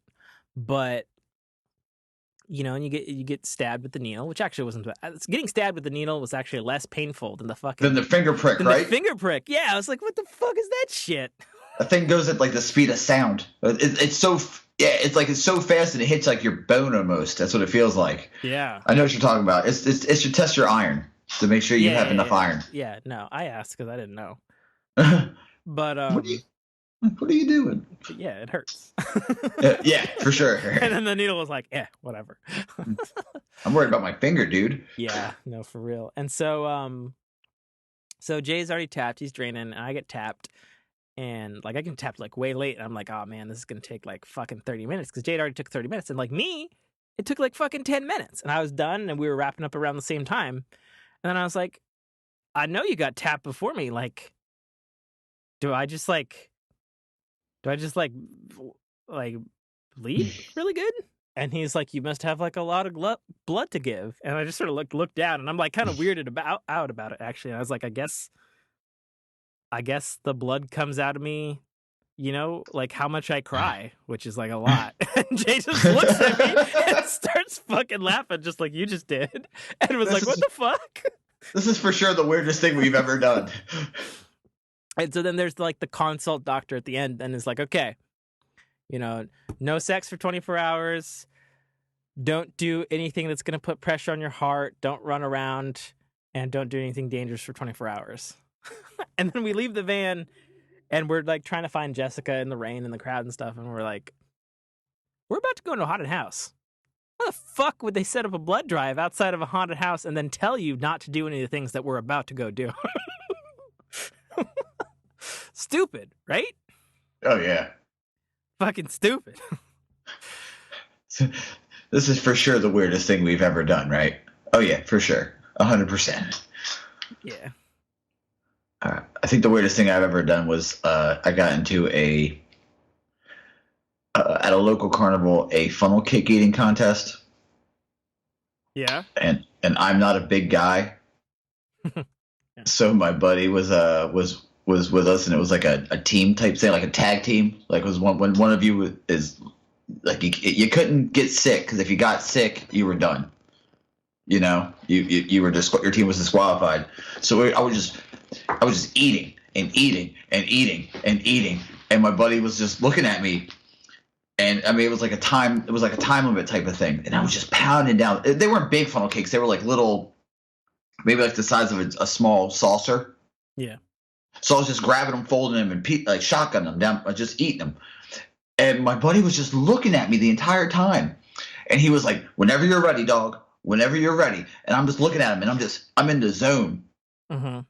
And the time goes up, and I looked up at him, and I was like, ah. And he literally said, "It looked like you did a bunch of cocaine." Because like all the powdered sugar on my face. Yeah. He's like, because I looked up and I just screamed. Mm-hmm. And he was like, you know, Mike, you didn't tag me in at all. And I'm like, yeah, I'm sorry. And he was like, but we won. And it ended up we won. Yeah. So that's fucking it was awesome. It was like a 4-minute time limit. And I think I ate, I want to say 16. I ate a lot. I was double fisting them, just bump, bump, bump, bump, bump, just chewing and swallowing. You know, you could grab water and drink it like every other, like every eating challenge. You could drink water. And I just looked over at him. He's like, "Dude, you look like you just did a bunch of coke." And then I felt so sick. Man, Mike, in the hypothetical future in which we actually make money off of this shit and we somehow live near each other and have our own studio and do this shit for a living, that is totally going to be one of our first fucking YouTube and or Twitch or whatever fucking video thing is in the future of just fucking fisting funnel cakes. Just the entire show. I'm just going to be eating funnel cakes. Just yeah. And there'd be a little tally at the bottom of the screen. Bing. Yeah, it'll be the Patreon thing. Like for every $10, Mike's got to eat a funnel cake. Oh, somebody donated $10,000. All right, here you go, Mike. Funnel cake up. Better get some duct tape for that butt of yours. Like, yeah, right. Funnel cake fries, just eating the shit out of them. Sounds good though. But, sounds good. Yeah, it was delicious. Yeah, it was actually. Yeah, I miss funnel cake. You look like you did a bunch of coke, dude. But that kind of actually is that all that happened, or is there any more? Oh no. So we went into the haunted house, and first off, set design, costume design, and actor dedication, tens across the board, baby. Like, I don't know, how much effort went into making their shit, but they fucking got shit on lock at the Georgetown morgue in Seattle. Like, so it's like, so Jay was leading it first. First of all, tight corridors, small rooms, to keep people funneled in single file. and moving through, which I think is actually also smart for the scares. My buddy Jay was leading, I was in the middle, and Jessica was gripping my shirt like a scaredy cat behind me, right? And so the first room we're in, and it's like a dead chapel, and there's like a bunch of bodies like laying in like the chapel like things. And like Jay comes in, and we're still we're all a little loopy from the blood loss. So our reactions were maybe extra heightened.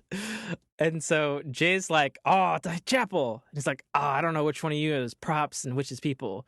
And he just sort of stands up and he points around. And he's like, "Oh, I fucking know some of all y'all are fucking people. So come at me." And then like there must be people at each thing that like monitor this shit, because like they reacted so well to like different circumstances, I think. And so the lights kick off and we're like, "Oh shit." And then the lights kick back, and then all of the bodies were real, and they're all standing around Jay, and they're just like up and in his face, and he's like, "Oh shit." Oh my God. And then we're like running off down the corridor. I run down the corridor and trying to keep up with Jay, who's fucking running like a madman. And he turns the corner, and I realize like, like it's just me and Jessica. And I turn around to make sure she's okay. And it's fucking not Jessica at all. It's some other fucking like ghost, like from the crypt chick, like dead bride or some shit. Oh, and I'm fuck. like, "Oh fuck." I turn around and run into the next room. Like it was perfect. Like I didn't even know where Jessica went. Like it was great. Like, and I don't know how long the ghost chick had been following me. Like it was like, oh my gosh, such good timing. And there's like a ton of rooms and a ton of corridors and stuff. And there was wait. You're glossing over. Where was Jessica? oh, she eventually caught up. And I was like, "Where did you go?" And she's like, "I don't know. Like shit was popping out." And so we go and we get to like this like, best I can describe is like this sort of like diamond shaped cage, and there's a dude in there. And he's obviously like crazy, and he's like babbling to himself, or like, acting crazy. And he's like babbling to himself and stuff. And like Jay's like, "Oh wow, the prop design is like really good and stuff," because he's like a film snob and crap, right? And then like he grabs the bars and like reaches down towards my Jessica, and then looks me in the eye while grabbing for Jessica, and he's like, "Oh, and I'd love to rape your little friend too." And I'm like, "Oh shit." I'm like, this guy don't fuck around. But he had like a fake, I don't know, like panel or something like in his cage, and like Jay's at one end of the room, and so we catch up to Jay, and Jay's turning around talking to me, and he just like bursts through the cage and grabs Jay, and they're like, "Oh shit." We get like moving along and stuff. Run! He wants to rape you, Jay. Run! Yeah, and then like Jay's like, "All right, fuck this shit, Tim. You lead." And I'm like, "Ah, shit. Okay." And I'm like going through, and like having just played the night before Resident Evil 7 VR, like I'm like used to like peeking around corners and looking and stuff, and I've got one of those like umbrellas that's like not a great umbrella, but like the little micro pop up, it's like maybe 5 inches long kind of umbrella.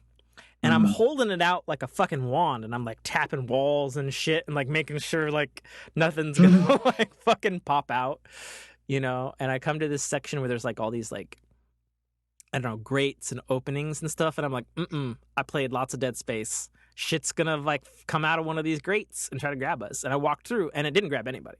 It grabbed some people behind us, but I was like, okay, I see what's going on. I see what's going on.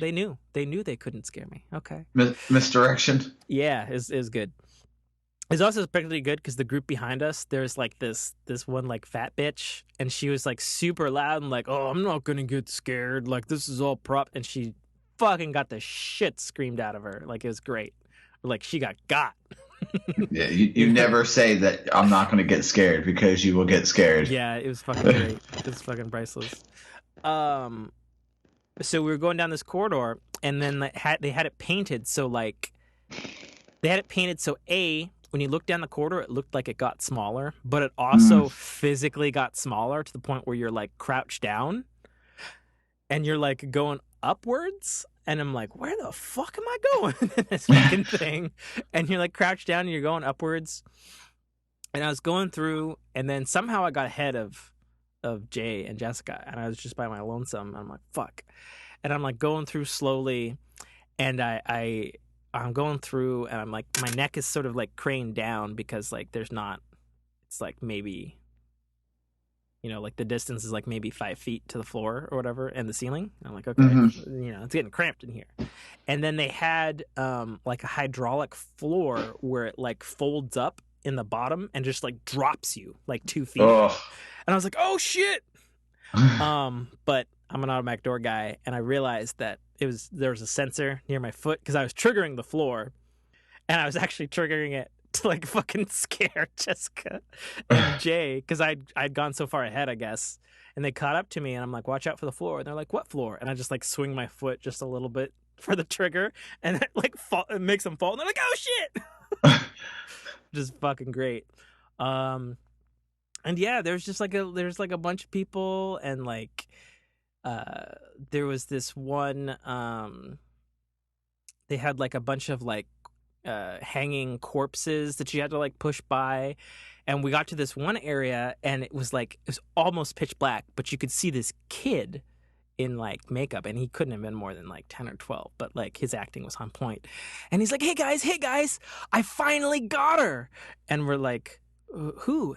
And he's like, my mommy. And he like jumps up onto this thing, and he hits this like giant like old school fucking Frankenstein lever, and then like all these sparks shoot out of like this table, and he's got his mom all strung up, and she's like being electrocuted, and he just starts cackling like a mad person, and we're like, oh shit, that's fucking dark. And so we're going through, and what is that noise?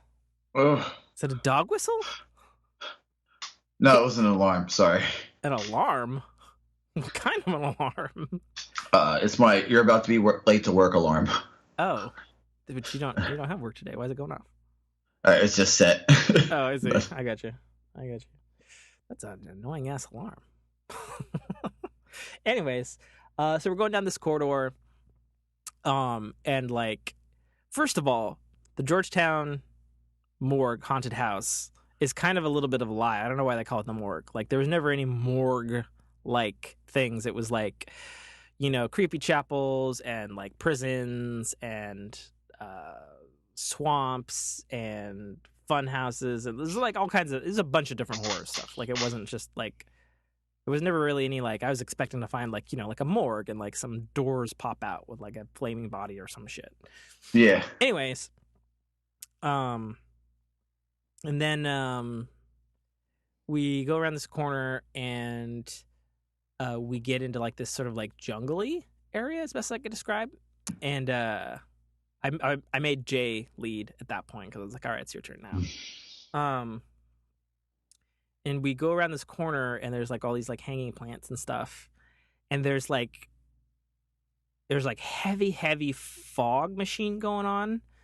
But then there's like a green laser that's going off at like the 4-foot level, and it cuts across the fog, and so it gives this appearance that like your eyes can't look past where the laser is shining through the fog, so you can't see what's below you, and B, looks kind of like you're trudging through a swamp.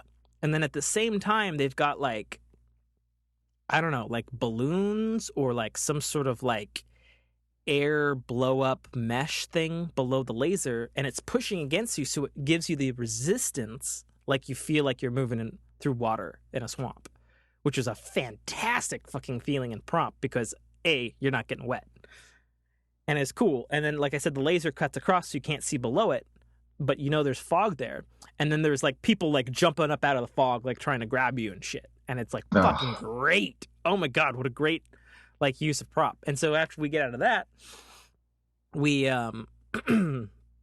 we turn into looks like some funhouse mirrors, right? And best I could describe is like the way the funhouse thing was set up was basically classic funhouse mirrors where there's mirrors everywhere, but it's set up in an H, and like as you go into the H, you get turned around and basically, I guess the prop people close doors, so you get really fucking confused, and you're like wandering around this H-shaped thing of mirrors, and we're like, where the fuck do you go? And we're about to go one direction, and then just fucking like the door slams open, and there's a fucking crazy murderous clown with a knife, and he starts coming at you, and we're like, oh shit! And we like turn around, and we start running towards one of the glass, and then it opens away as a door to like a whole other area, and we're like, oh, that was fucking clever as shit. They got these sets on lock, you know what I'm saying? And so we go through, and we're like, okay, like, this is just a hallway. This is just a dark hallway. There's nothing really special about the hallway. And then we trigger a sound effect, and it sounds like a car crash or something. We go down this long hallway, and we turn to the right, and there's another long hallway. And at the end, there's like some controlled fires and like a quarter of like a crashed bus like thing. And we're like, oh, what's that? And it says like prison bus on it or whatever. And we get closer, and there's like real fires and stuff there. And I was like, oh, that's a cool prop. And we start to turn away from the bus, but then like the door kicks open of the bus, and this criminal comes out and lights up a chainsaw with like, you know, chainsaw noises and sparks flying from the chainsaw. And he starts fucking chasing us. And I remember my buddy Jay is like, nope, fucking chainsaws. I'm out. Fuck. And we're running down this corridor, and then it's like, and then you're out of the haunted house, and it was fucking great. Fucking great, man. We got out of there, and our blood was pumping, and we were like fucking stoked. We're like, yeah, that was the fucking best. Holy shit, totally worth it. You know. So it was good, you know. And then we were like, man, we're so pumped, and the night's still young. Like, let's go find another haunted house. Yeah. And so we decided to travel 30 minutes east of Seattle to an area called Sammamish, because we'd seen this thing online of like a mile-long walk through, air quotes, horror through the woods. And we're like, ooh, an outside haunted house in the darkness. That sounds fucking dope. Let's do it.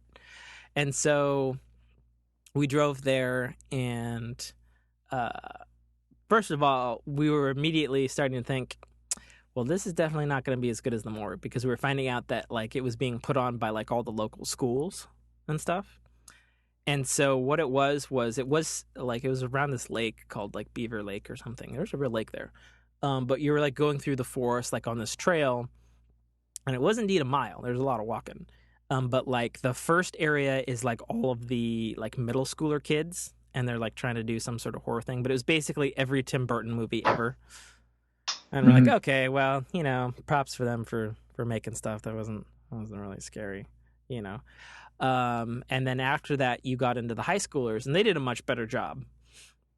And then like they had things like they had like some wolf stuff, and they had like cultists, and they had like a clown, like an actual like spinny, you know, where you have the catwalk and you're walking down the tube that's spinning. Oh yeah, they had one of those set up. That was pretty cool. And they had like some other stuff. There was one. They had like really terrible set design. Sorry, high schoolers. Because obviously it was like they made all this shit themselves for the most part, you know. And there was one that had like stuff, and it seemed like it was definitely later in the night. It was like 10 or 11 at night, and these kids have already obviously been there like most of the night, and they're like fucking tired, you know. And there was one where there was like a little girl, and she was like screaming and crying, and she's like, I need to find my mom. Do you know where my mom is and stuff? And it was so good, we honestly couldn't tell if she was part of the prop or if she was a girl who was lost. So we went with hopefully she's part of the props, you know. But she was doing really good. And then what was I saying? Oh yeah, so we were walking through this cultist thing, and my buddy Jay was like, all right, here's some set designs that's great. And they had like cool like red robes, and they were sacrificing somebody in an altar with like fake blood squirting out. Mm-hmm. And they're like, yes, we're going to sacrifice you to our god. And they got a little in our face and stuff, and I was like, oh cool, sweet, these kids are into it, you know. And this one kid in I guess obviously shorter than all of them. He like jumps out from behind a rock and he's like, "Semper Fi!" And I start laughing, and I'm like, "Do you even know what Semper Fi means?" And he's like, Semper Fi! I was like, I mean, you get it, right? Because like you're in the military. I always faithful. Yeah, like he was shouting it. I was like, because he didn't know. He's just a fucking kid, you know. Like this is fucking hilarious. And there was this one dude who like kept popping out and like following us. Like he did a really good job of like just appearing out of nowhere. But like he wasn't really scary. He was just like this dude in a straitjacket. He's acting crazy. But he was like funny crazy. Like he was cracking jokes. Like he was legitimately funny. Like he was a cool dude, and he was like making fun of like how my Jessica had this like white ass raincoat on and how that put a target on her back and shit. Like, yeah. It was great. And there's like they had like a fake little like hedge maze thing, and they had like a swamp monster thing that like jumped out at Jessica, but I don't think he could see behind his costume, and I like snuck behind him, like, which is pretty great. I'm like outwitting, you know, the sort of traps, as it were, they placed together. But then we got to the climax of this thing that's like put on between all these schools and like, you know, sponsored locally by like Whole Foods and shit like that. And what it was an actual, like they had an actual house structure, like, because everything else was like basically like out in the woods with like wood walls and stuff, but it was all open to the sky and stuff. So and it was fucking pouring still, by the way. So it was definitely adding to the atmosphere, which is probably a good thing. And we get to the end, and there's like an actual haunted house, and it's put on by the seniors, right? And so we're like, all right, here we go. Fucking seniors, yo. And so we go into the house, and like every room was like some sort of like famous movie or TV show thing, like popular thing. I don't know what the first couple of rooms in, like the first one was like, there was like this little girl, and she was like on this like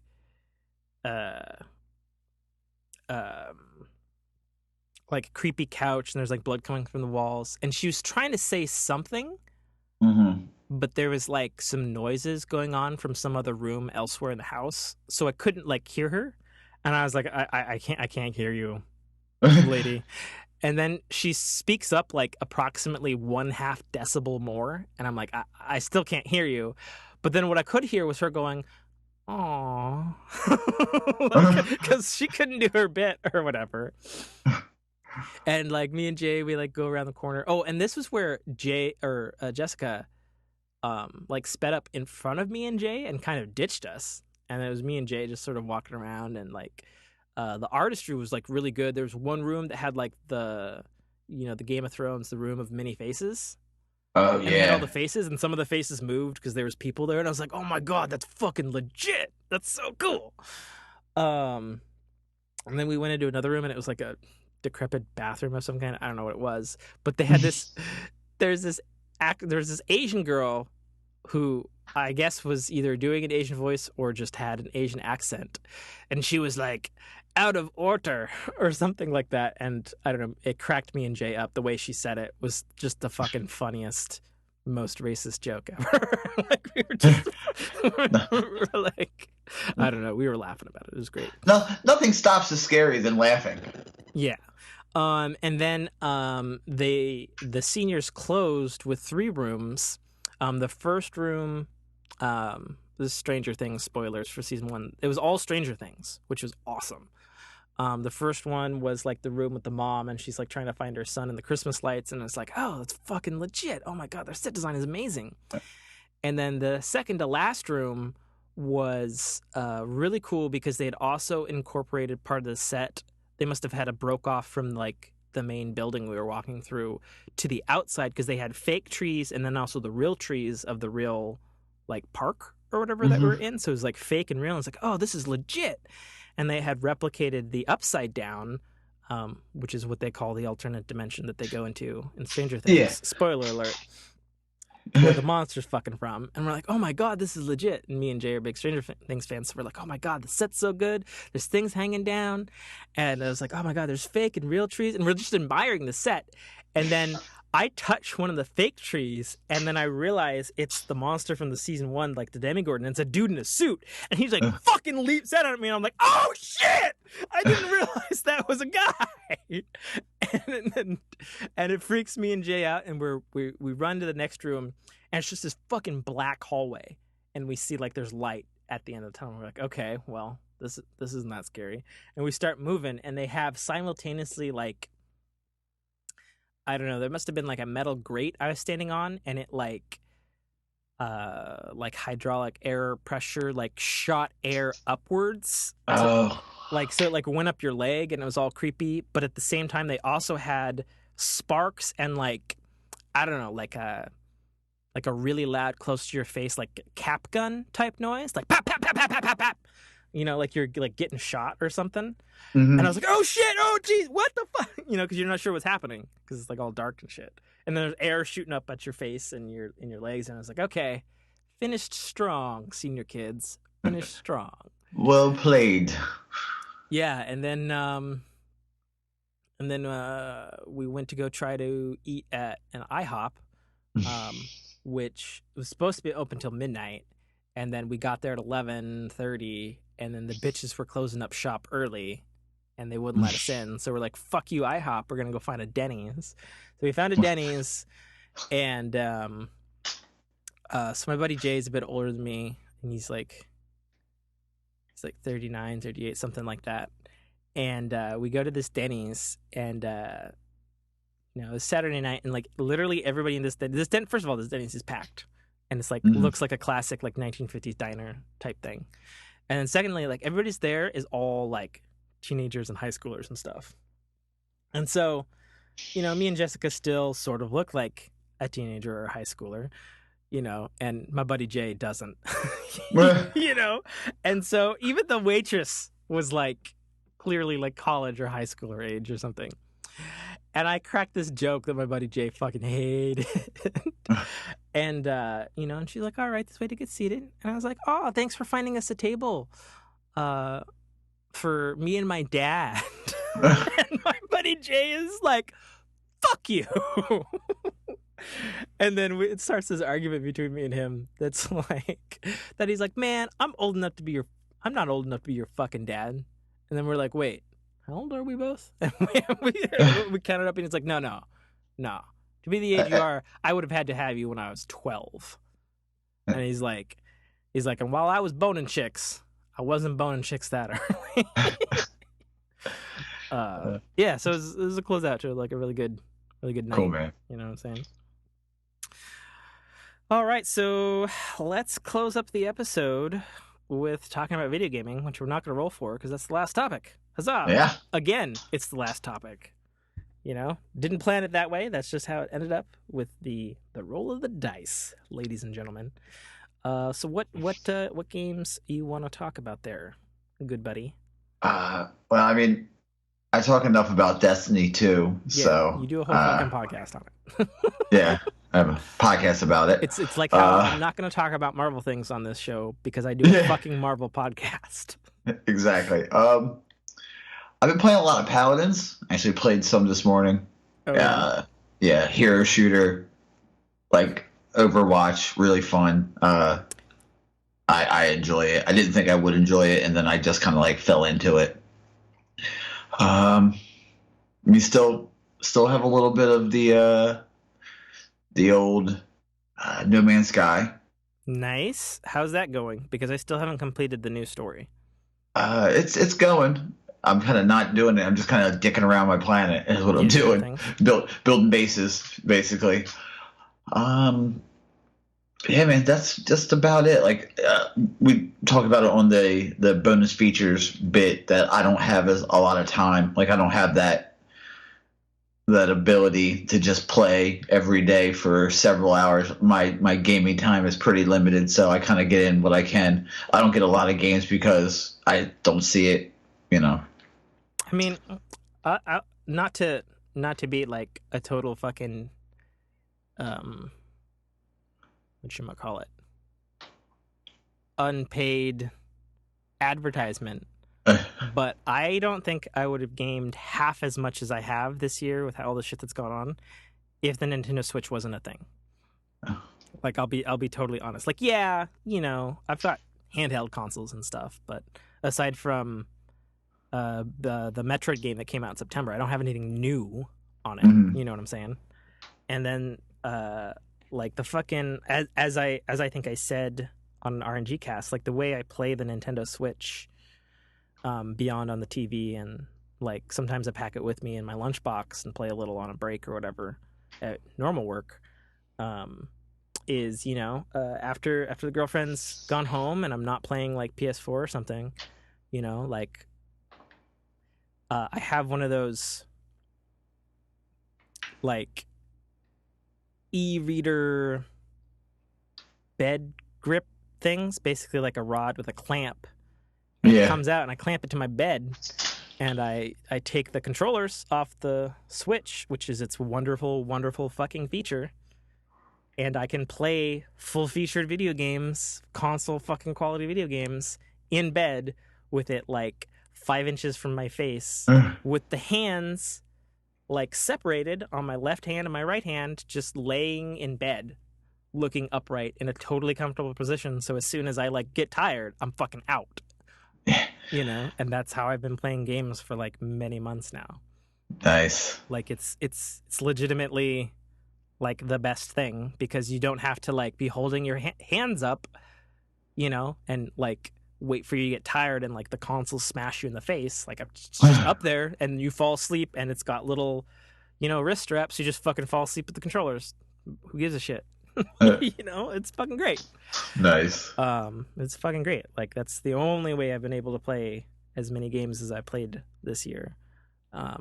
Is that fucking Nintendo Switch, man? Because it is everything everybody says is good about it and more, I think. And Nintendo has just hit it out of the park. Like, to put it in perspective, like, so there's this cool iOS game that I played at the end of September called Morphight, and it's a cross between No Man's Sky Lite and like Metroid Prime, actually. And it has like this low res, no texture, all poly art style. And it's a beautiful game, and it plays really good. But I was playing it on my iPad and my iPhone, and, you know, and it plays just fine there, you know, but that's not, like, it's a meaty enough game. That's not how I want to play it. You know what I'm saying? And I got the new Apple TV, and I actually got one of those Nimbus Bluetooth controllers for it. And it's not the worst controller I've ever held, but it's not the best either. Like, it's basically, you know, like an Xbox 360 meets PlayStation controller. And it's fine. There's no rumble. You can't click the sticks. And it's totally a serviceable controller. And it's probably like the more comfortable of the ones that you can hook up to anything that uses Bluetooth, as far as a controller is concerned. But it's just not, you know, like the Switch has comfy controllers no matter what whether it's a Joy-Con, whether it's the Pro controller, or whether it's the Joy-Con in the Joy-Con grip. Like, it's just fucking comfortable, you know? And so, and it's also pretty beefy as far as if you're considering it as a mobile gaming device. It is, in terms of its horsepower, it's beefy. Like, fucking, like, last year's PS4 and Xbox One Doom is coming out on it November 10th, full featured. I talked about that last episode. I'm not going to talk about it this episode. I'm excited, and it's just impressive that fucking game is even running on the Switch. You know what I'm saying? Along with Skyrim and all that shit. Like, it's impressive. It's cool. People should get it, especially if you don't have time or something. Because it's portable. It can go wherever the fuck you want. Anyways, so you bring up an interesting thing. So, Paladins is still free to play, right? Yes, sir. Yeah. So I've been playing free to play, and I'm surprised I didn't talk about it last week. I've been playing Fortnite Battle Royale, and I totally think you should pick it up because it's free to play, Mike. Fortnite Battle Royale? Yeah. So have you heard of Fortnite, first of all? I know a bunch of people are playing it. Okay. So you don't know anything about it. No. So it's made by Epic Games, creators of the Unreal Engine and Gears of War and Unreal Games and Unreal Tournament and all that stuff. So it's like, Okay. you know, they know what they're fucking doing when it comes to making a game. You know what I'm saying? Okay. So Fortnite, it was originally announced like way back in like 2010 or something ridiculous like that as their launch game for the fourth Unreal Engine. But it like never came out and they just toiled away on it for years and years and years. And so the base Fortnite game, which I haven't played because that's not the free-to-play part, the way it launched in July, and Fortnite is basically third-person class-based. You go out into cities and buildings and you forage for materials to build a fort to defend from zombies during the night. And there's a third-person shooting and or melee plus survival and crafting mechanic. So it's like third-person shooting plus sort of, and I always hate to use this term, but fuck it because it's so ubiquitous these days, and sort of Minecraft crafting. Mm-hmm. And you like build forts and stuff that's a little more similar and easy to like, I don't know, like a Call of Duty Zombies or something, but way more complex than that at the same time. Like it's simple like that, you know, where it's like, okay, you get wood, you can board up a window or something. This is like you chop down a tree, you can build a flat wall or a staircase or whatever out of wood, and you can change the material type and stuff, and it holds up longer or shorter based on these wave settings. So I've personally not played that portion of the game because that portion of the game costs like money. I have played, however, the portion of the game called Battle Royale. And Battle Royale, I guess, is basically their take on this very popular genre where it's like you versus like 100 or 1,000 people, and you get dropped in and you have to forage for everything and survive to the end. And so what Fortnite Battle Royale is it's you get, okay, so first of all, the art style is like, it's like sort of cartoony, I guess. It's like sort of cartoony serious, I guess, like exaggerated character designs, like it, I guess probably like Paladins or like Overwatch or something like that. Yeah. It's like that kind of art style, which I don't begrudge them for because they were making realistic and or horror video games for like 2 decades before that. So I'm sure they were ready for something new. So you drop into this giant island with 100 other players, and you get airdropped from this like flying party bus because fuck it.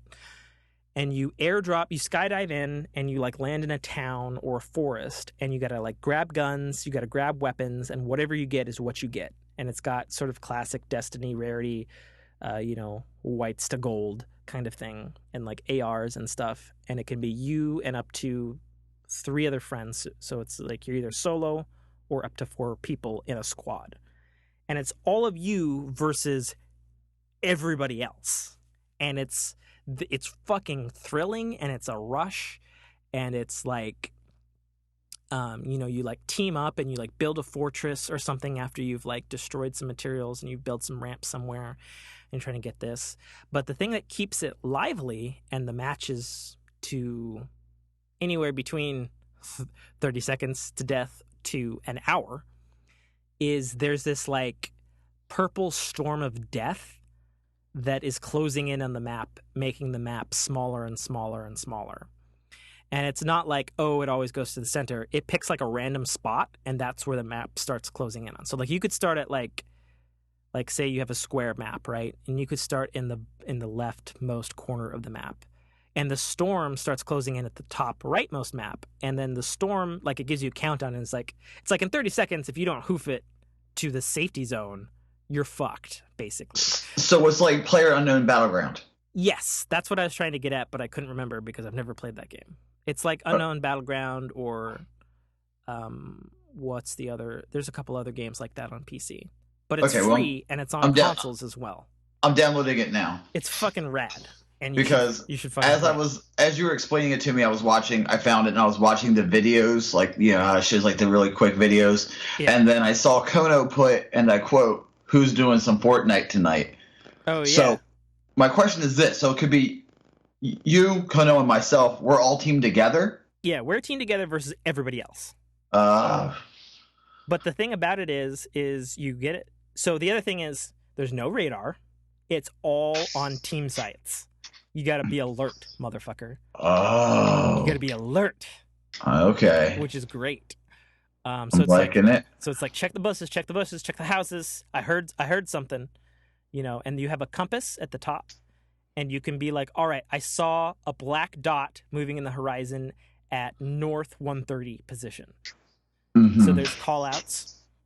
And then right below the map, you get the timer for when when you have to move next, basically.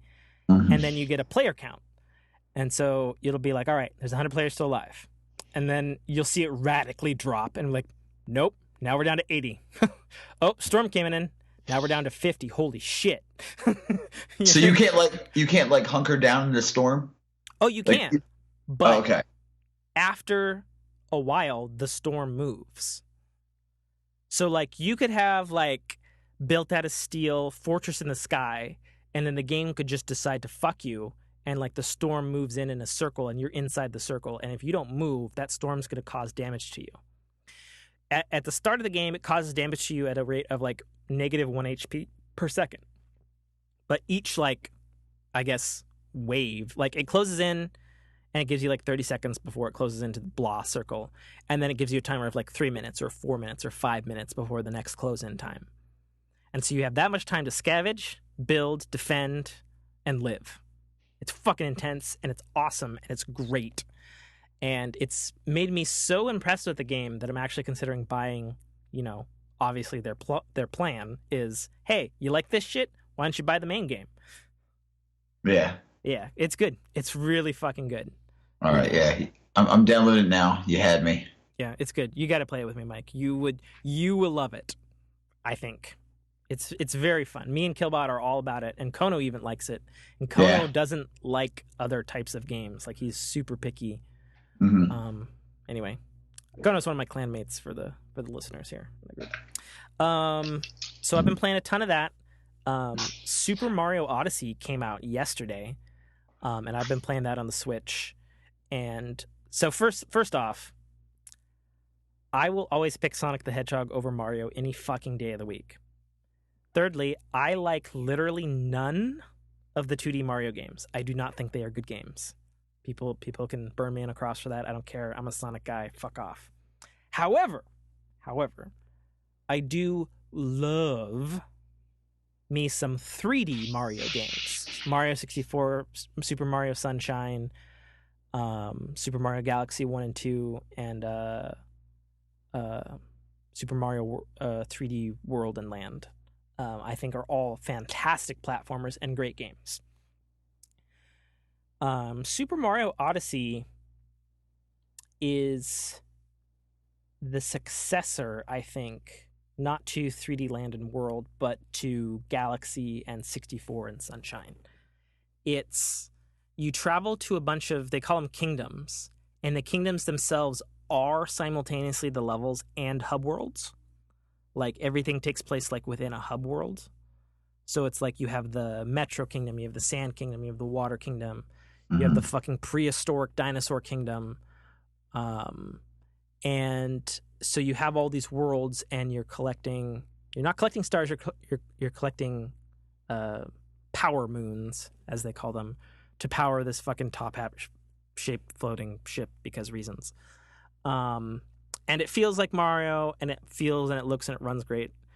Particularly, I must say, it looks really fucking good for a Switch game, having played a lot of Switch games. Like, it's like fucking glorious 1080p, 60 frames a second, seemingly docked or undocked. And it's just a really good looking game, which seems kind of silly to say for a Mario game, but it fucking looks good. You know what I'm saying? And also the orchestral music is phenomenal and hummable and great. And I'm having a really good time with it, even though it just came out the other day. I'm several worlds into it, and it's It's really good. But the biggest thing about Super Mario Odyssey is so Mario's hat has, for fucking reasons, whatever, who cares, it's Japanese, has been possessed by a ghost, and he can throw his hat onto other critters and objects in the game, and then you possess them. So you can possess a Koopa Trooper, a Goomba, a fucking Bullet Bill, all of the classic Mario mainstays and more. Like a fucking frog, you can like ribbit around and bounce really high and stuff. But it's also surprising because you can possess things like fucking tanks and cars and humans. And like it's just got fucking nuts. In the prehistoric world, there's a T-Rex, and you can possess a T-Rex. And so you're fucking running around crushing shit as a T-Rex wearing a Mario hat and has a mustache because fuck it. Wow. And it's just a ton of fun, and it's awesome. And I know IGN and GameSpot have already given it. They've both given it a 10, like a perfect 10. I don't know if I think it's a 10 yet, but I'll reserve judgment until the end of the game. But it's definitely a ton of fun, and it's really easy to get into. And I'm really excited because it's also got a co-op mode where I guess one person plays as Mario, the other plays as like the hat, whose name is Cappy. And like possesses shit because I don't know, like I'm all about that co-op mode with the girlfriend. You know what I'm saying? Yeah. You gotta keep her involved, right? Yeah, for sure. And then beyond that, the stuff I didn't really talk about, but I'm only going to talk about briefly because we're running hella long on this show. God damn it. It's what we do, man. I played Mario and Rabbids Kingdom Battle, which I talked about a little bit last week. I played it a little more this week in Waiting for Mario. It's a turn-based strategy with Mario and Ubisoft's Raving Rabbids, of all things. Yeah.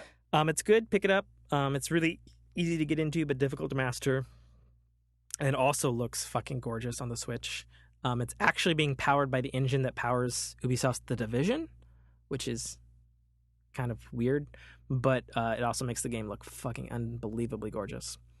And then, as I also mentioned last week, but didn't get into, I've been playing Metroid Samus Returns, which is a remake of the second Metroid game on Game Boy for the Nintendo 3DS. And it's really fantastic, actually. It's made not by Nintendo, actually. It's made by, I think they're like an Italian company called Mercury Steam, and they did the last couple of big budget 3D Castlevania games, Castlevania Lord of Shadows 1 and 2, I think they did, and now they're doing a Metroid game, and it looks good. It plays good. It's not a direct, like, I won't say that it's a remaster of the Game Boy game. It's more of like a remake where there's like tons of new areas and new shit. Because I played the Game Boy game and it's like dirt simple, and this is like Super Metroid complicated, like doors and power-ups and hidden things and all that sort of stuff, and it's fantastic. And then to contrast that with, I'm playing Axiom Verge on the Nintendo Switch, which is available on, I think, every single other console right now, like even the PlayStation Vita. But it's a made by one man, basically Metroidvania style of game. But the reason I wanted to talk about it, other than the fact that it's made by one man and that I'm on a Metroid kick, is like the power-ups they give you are really like cool and unique. Like you get like this power drill on the end of your gun that you can swing around and like go through stuff. You can like double tap left or right to like phase through, like it has a retro style, so everything's pretty blocky. You can like phase through like one block of art basically, which is kind of trippy. So it's like, oh, how do I get to that power up that's clearly behind this one thing, but I can't figure out a thing. And then you get this power up later and you're like, oh, I just phased through it. That's cool. They have this other one where you have this, like, it puts out, like, this wave beam, but it, like, I guess makes platforms that weren't there but were always really there but in another reality, like, phase in, which is pretty cool. So it's like, oh, how do I get up there? Oh, shit, there's really platforms there that I had to, like... It kind of reminds me of, like, Scratch and Sniff, kind of. I don't know why. But it's like, oh, shit, there's things there that I didn't know were there, and I had to figure that out. And it's... even its attack weapons are... different and unique for it. Like you have a basic laser which you start off with, but then the next thing you get is like, as opposed to like a charge shot which every game gives you, this is like It shoots a ball, and then if you press the same button again, it explodes that ball, but in like a shower of like 8 projectiles. So you can like shoot it and have it travel down the screen and like attack enemies or hit switches like that are like out of reach by timing it correctly. And it's kind of like inventive. You know what I mean? Yeah. So I'm having a good time with that for sure. Other than that, it's really hard as balls. It's like super old school hard as balls. But other than that, that's what I've been playing. Side note, Tim, since you were talking about going to a haunt, the house is October built. Okay. It's a horror movie. It's like a found footage type of flick. I like those. Some people don't, but I like them. But it's about haunt, like a bunch of people go trying to find the scariest haunts, like haunted attractions. Yeah. Like what you went to, Mm-hmm. and obviously things get creepy. Sweet. So that was when I was holding on to. I had it written down, and then we moved on. So Nice. Well, I feel like my voice is starting to fail me. So do you have anything else you want to get off your chest there, Mike? Sure. If you want to find me on Twitter, you can find me at BusterKnuckle13. That's BusterKnuckle13. Or you can find the RNG Cast at the RNG Cast on Twitter. You can also find us on any podcasting app that you can find. And you can find me on Twitch, twitch.tv / Buster_Knuckle.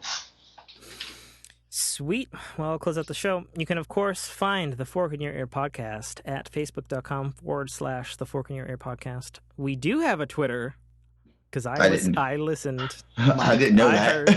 We have a Twitter at GetForkedPod, which is also our catchphrase, Get Forked. Not to be confused with our new catchphrase, which is Get Shazammed. Shazam. Get forked and get Shazammed. So you can tweet at us any old thing at GetForkedPod. Since we're small people, I respond to those personally, so check it out. We also have an email address for questions, comments, or concerns, or suggestions for topics. The Fork in Your Ear podcast at gmail.com is where you can send all of those goodies. You can, of course, find us on iTunes or anywhere else fine podcasts are not sold. You can check out any of the videos since this is a Dynamic Works Productions. You can check out any videos at YouTube under Dynamic Works Productions. You can tweet at me personally, Tim_T. I also do Twitch stuff, Tim_KA_Trotter. Or connect with me on PSN, Linux is the Demon, or Xbox Live, Tim_T.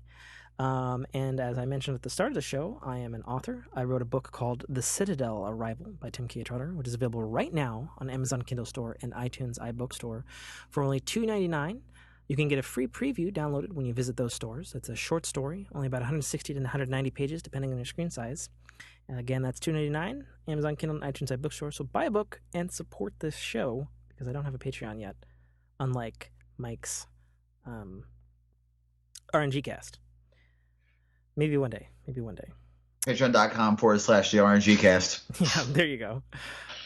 Additionally, I do another podcast called Rising Tide, a Marvel Cinematic Universe podcast, which you can also find at www.dynamicworksproductions.com. You can find like everything I just mentioned at www.dynamicworksproductions.com as well. And my voice is failing. So until next time, listeners, get forked. See ya. Oh, you should have ended with Shazam. Shazam. There you go. We out. We're out. The Citadel Arrival is the first installment in a series of epic science fiction short stories reminiscent of the Pulp Fiction style. It's a fast-paced story that will take you through twists and turns that you will not expect, until they are thrust upon you with all the force, excitement, and chaos of a plasma cannon blast. The story follows Katarl, a nobody cog in the working wheels of a futuristic society run completely by Megacorp, a corporation that carefully runs and manages the lives of the people living under its sphere of power. On one of Katarl's few and far between days off from work, an outing he had hoped would be fun and relaxing turns into an explosive adventure that drags him kicking and screaming into situations and challenges that will make him question every aspect of his life. Watch this colorful tapestry unfurl as Katarl and his newfound allies find their way through this classic, yet oddly surprising tale of good and evil, where nothing is quite what it appears to be. That's The Citadel, Arrival by author Tim K.A. Trotter, available right now on Amazon Kindle Store and iTunes iBookstore for only $2.99. Thank you for listening to a Dynamic Works production podcast. You can find our podcast at www.dynamicworksproductions.com. Feel free to email us at dynamicworks@mac.com.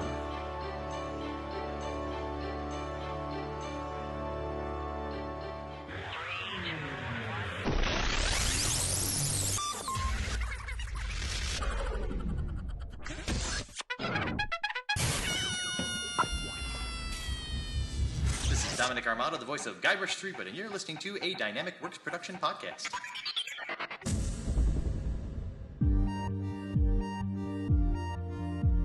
I'm actually going to push... Cut! I'm going to push pause because I've been holding this shit in for a while now, and I was talking about shit, and now I can't. So I'm going to take 5, okay? All right. Just take 5, Mike. Be right back.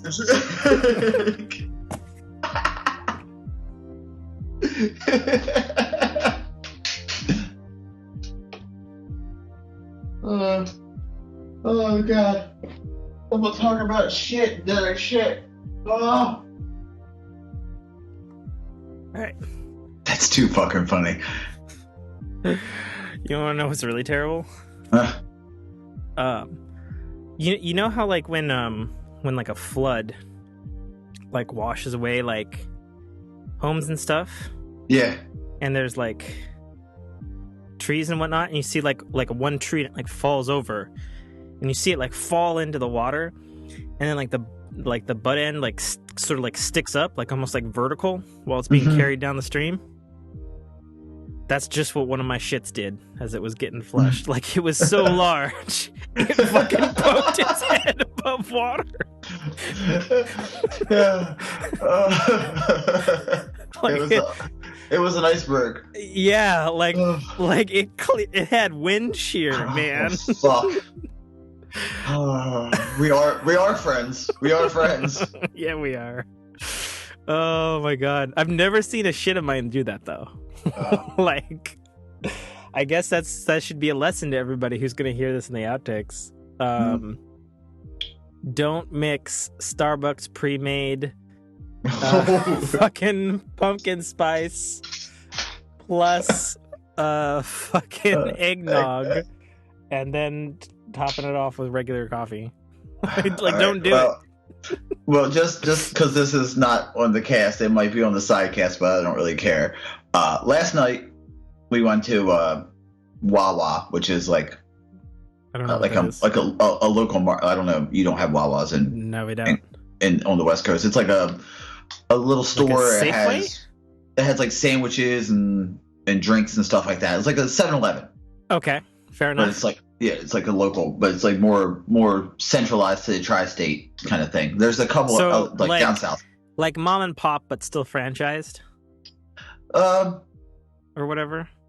No, I mean they're a big company here, but it's like how you guys have In-N-Out. How In-N-Out's only on the West Coast type of thing. Well, but it doesn't have like In-N-Out's burgers. only in California. Oh, really? Okay. Yeah. I don't have In-N-Outs here. The first time I ate an In-N-Out was last year. Okay. And I remember eating at it, and I was just like, oh, well, this is just like Dick's. And Dick's is only in Seattle, and it's the same fucking thing. Okay. And so I'm like, we all have our regional burgers. I know you had some dietary restrictions. That's why I didn't know that you could, all that. But I can't. I was on vacation. I was cheating.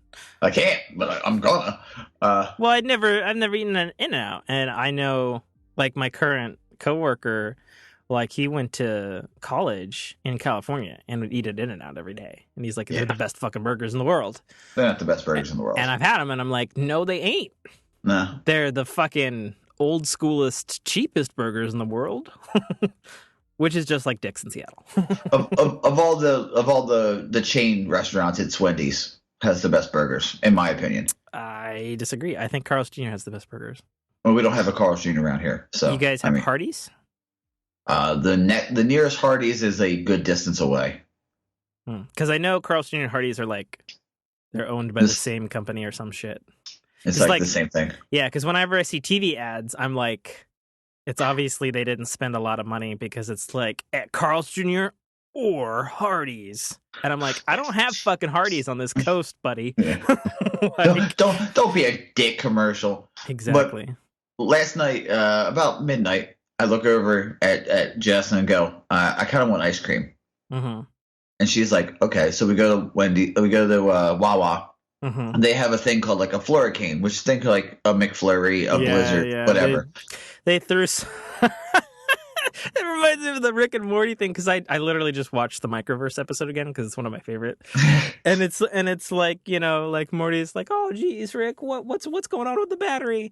And he's like, well, you know, like I got the battery here, Morty, and like, what does he say? He says, oh no, he's like Morty's like, oh, what is that? Like some sort of fusion dimensional thing? And then Morty's like, you can't just throw a sci-fi word onto a regular word and hope it sticks. And then he goes, all right, come on, we got to shrink down and go into the microverse battery to fix it. Like that's what that shit sounds like right there. Yeah. Anyway, carry on. So I had it was mint chocolate chip, my favorite ice cream flavor of all time. It's a good flavor. No fault in you there, buddy. It's a solid flavor, right? So I mean, I eat it. You know, we get the normal stuff. I get the regular, and I'm eating it. So everything's all good. You know, it was delicious, lovely. I get up to go to the gym this morning before the RNG cast, and I take my pre-workout. Yeah. Which one does when they're trying to get Shazammed? Yeah, you've told me many stories about your incredibly caffeinated pre-workout. Yeah. Like, no, I could, if I send you the back of this one, you'd flip your shit inside out. It's one of the, somebody said that if you take it the way it's. Well, my shit did flip. It just flipped up and caught wind shear as it was going down. So I took my pre-workout on the way that, like, right when I pulled up, I go to Planet Fitness because, no judgment zone. And I'm lifting. I'm good. Mm-hmm. Ooh, I'm good. I'm doing. And I'm it's like it's my heavy day. Saturday is my heavy lifting day. Yeah. So I'm going for like 3 rep maxes. Like I'm lifting heavy weights. Like I'm squatting 210, which is a lot for me considering I weigh 170 pounds. Fair enough. So I'm squatting and I rack the bar and all of a sudden my stomach goes, roar, and I go, uh-oh. So I shoot to the bathroom. Have you ever almost not made it? Oh yeah. I almost shat on the floor. Have you ever had like a fart and you try to force it out and then you shit yourself? Oh yeah, a little bit. Yeah. Yeah. A short.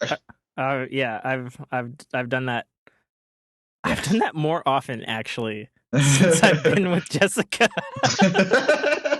I don't know why. Like I'll turn to her and I'll be like, I'm sorry for what's about to happen. And she's like, no. And I'll be like, her. And then I'll be like, oh shit. No. And then she goes, did you just shoot yourself? A little bit. And I was like, and I'd just be silent. And I have this face. And then she just starts fucking laughing at me. That's great. And then she makes a comment because she works at a La Petite daycare. She's like, I deal with kids accidentally shitting themselves all day. I shouldn't have to come home and deal with a big one. I'm like, you knew what this was when you signed up. Come on, dude. I have a thing called an eaten shirt. Oh my God, really? That's interesting. Yeah. Well, like if I have like if I wear like a white t-shirt or if I have like a white shirt or something, if like, we have a cheesesteak with sauce on it or something that could stain it, I'll take that off and slap on like a my shitty eating shirt. Wow. Secret times. # secret time. That's great. What the fuck were we talking about? Oh boy. Is it life? Yeah, we were talking about life, and we still kept talking. You talked about how you were taking a shit. You found out your shit wasn't in the thing. No, but that was after I came back, wasn't it? No, because you said shit. You said fuck, and then you said, "Hold on, cut. I have to." Oh shit yeah, because I was talking about myself being in the bathroom. Okay. All right. Podcasting 101. I learned from the best. There you go. Good man. All right. Cut in. Oh my gosh, I didn't want to do a 3.5 hour podcast, but it just happened. It was good. I was having too much fun. Did you have fun? That's what happens. Oh dude, I always have fun. Like, so good. I am now a member, whether you like it or not, of this cat. I'm a cast member of this podcast now. Well, I feel like you shouldn't have to ask like whether you like it or not, since you started it with me. Well, true, but you know, I think you forget that like every week. Like you fucking started this. You did 4 episodes with me and Dame, and then you and Dame just like bounced. Well, I'm back. Yeah, it's good. Feels good. Okay. I'm also glad because like I felt like we had a really nice jive. Like I always worry when I do a duo. Like I think doing a duo podcast is really hard, personally, from experience. It is. Like it's hard to keep that momentum, but we had 3.5 hours of momentum, so fuck it. Yeah. So sweet. Well, being that we get along so well helps too. Yeah. There's definitely that history and chemistry. It's just good. Yeah, man. Sure. All right. Well, is your lady back yet, or what?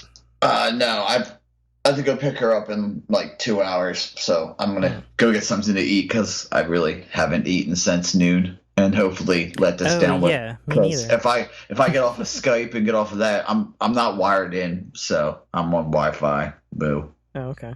Well, that's fine. It holds up well. You paying for that expensive internet. Yeah, true, but it's still, you know what I mean? It might be expensive, but it's still downloading super slow because I have the Skype on and all that. So I'm curious now because my girlfriend is also not here yet. What's your download time on Fortnite? Because we should play that before you got to go. As of right now, I mean, I just started. It's not very big. It's like 5 gigs or something. It's 12. It is? Fuck. Yeah. What's your ETA on it? Or what's your PlayStation say? Right now it says 2 hours? Oh, that's so gay. Shit. I mean, it's also, like I said, I'm also on, you know, I'm pulling it with the Skype and all that. So once I get off the Skype, I'm going to stop. I'm going to turn the Wi-Fi on my phone off too, so it just can focus on that. Because as soon as it downloads, I'm hopping on. Okay. Well, shoot me a text when you do, because I'd love to do it with you. Oh, no problem. Let my first game be with the group. Oh yeah, it'd be good. And also, like, I know what I'm doing for the most part. I'm not really great at crafting. Like, it took me a while to get a handle on the crafting thing, especially because it's like it's so tense. You're like, fuck, how do I craft a wall? Fuck, I don't have my gun out. Fuck, I gotta craft this wall or I'm gonna get shot in the fucking head. Fuck. Yeah.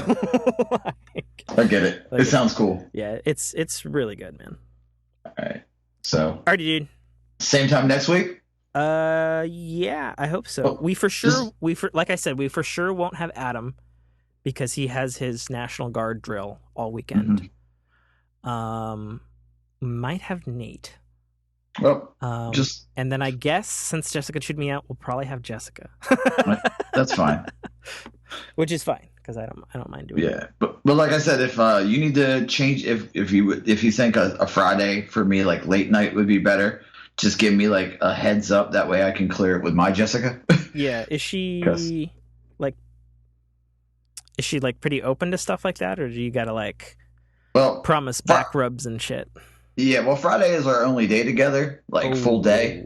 Okay. Because I go to work, Yeah. I work Sunday through Thursday, and she works the weekends. So, I mean, we have the afternoon together, but I'm usually asleep until 1. Okay.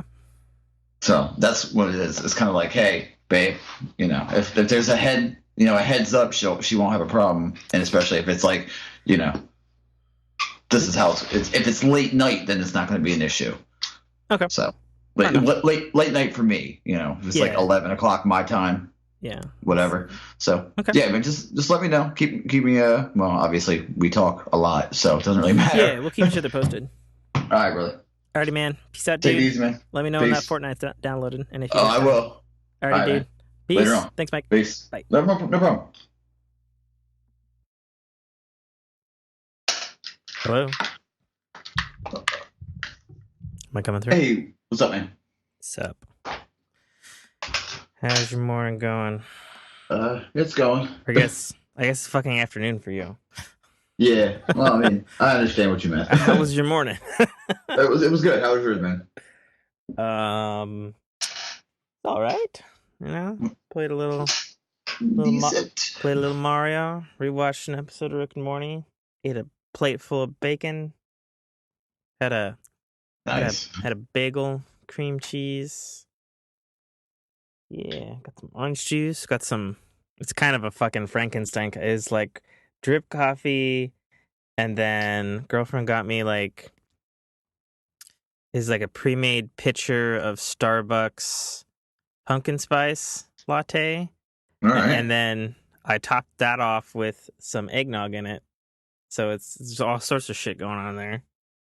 Yeah, right. God damn. Yeah, I was actually thinking about it while I was making breakfast. I was like, what do you do, you personally, like before you go bust into an RNG cast or podcast or whatever? Like, what do you eat? Like, how do you prepare yourself? I get up early and go to the gym. I go to the gym. Oh, really? I mean, do you eat, or do you have like a protein thing or something, or what? Well, typically what I do is I go I work out on an empty stomach because I get sick. But when I get home, you mean you get sick if you've got food in your stomach and you work out? Yeah. Oh. Okay. It's just how I am. I mean, people are different. Everybody has a different way of doing it, I guess. But I go and I work out. I come home. There's a place in my town that does like meal replace, like protein shakes. Nice. And I go there. I mean, I have my own protein, but typically I go there every once in a while because they have a chocolate peanut butter protein shake that tastes like fucking a Reese cup. And they put ice in it, and it's amazing. Do they use Reese's peanut butter? I mean, you can get Reese's peanut butter. Yeah, I actually think they do. But sometimes, they also they'll put like dry peanut butter in if you ask them nicely. So that's what I typically do. And then, but usually, I can I do eat often. I eat like 6 or 7 times a day. Really? Are they like small portions? No, it's normally it's around like a decent portion of chicken or turkey, and then there's different stuff I eat every day. So, because I'm going to the gym and I'm lifting more, so like I'm actually like kind of like a bodybuilder workout type thing. It's weird, but yeah. Are you like very muscular? Because I've only seen. What the fuck are people calling me? Jesus shit. I'm getting there. Stop calling me. I don't know anybody from Sedalia, Colorado. Why would I get a phone call from Sedalia, Colorado? I don't know. I don't even know where Sedalia is. Like, what the hell? I guess I'm decently muscular would be the right way to put it, I guess. I mean, I always figured you were fit. I mean... Yeah, I'm not like ripped up or huge. I'm just kind of like, I'm in shape. Are you, how tall are you? 5'11". Really? Oh, you're like an inch taller than me. Yeah. Or average height for a white American male. Yes. I mean,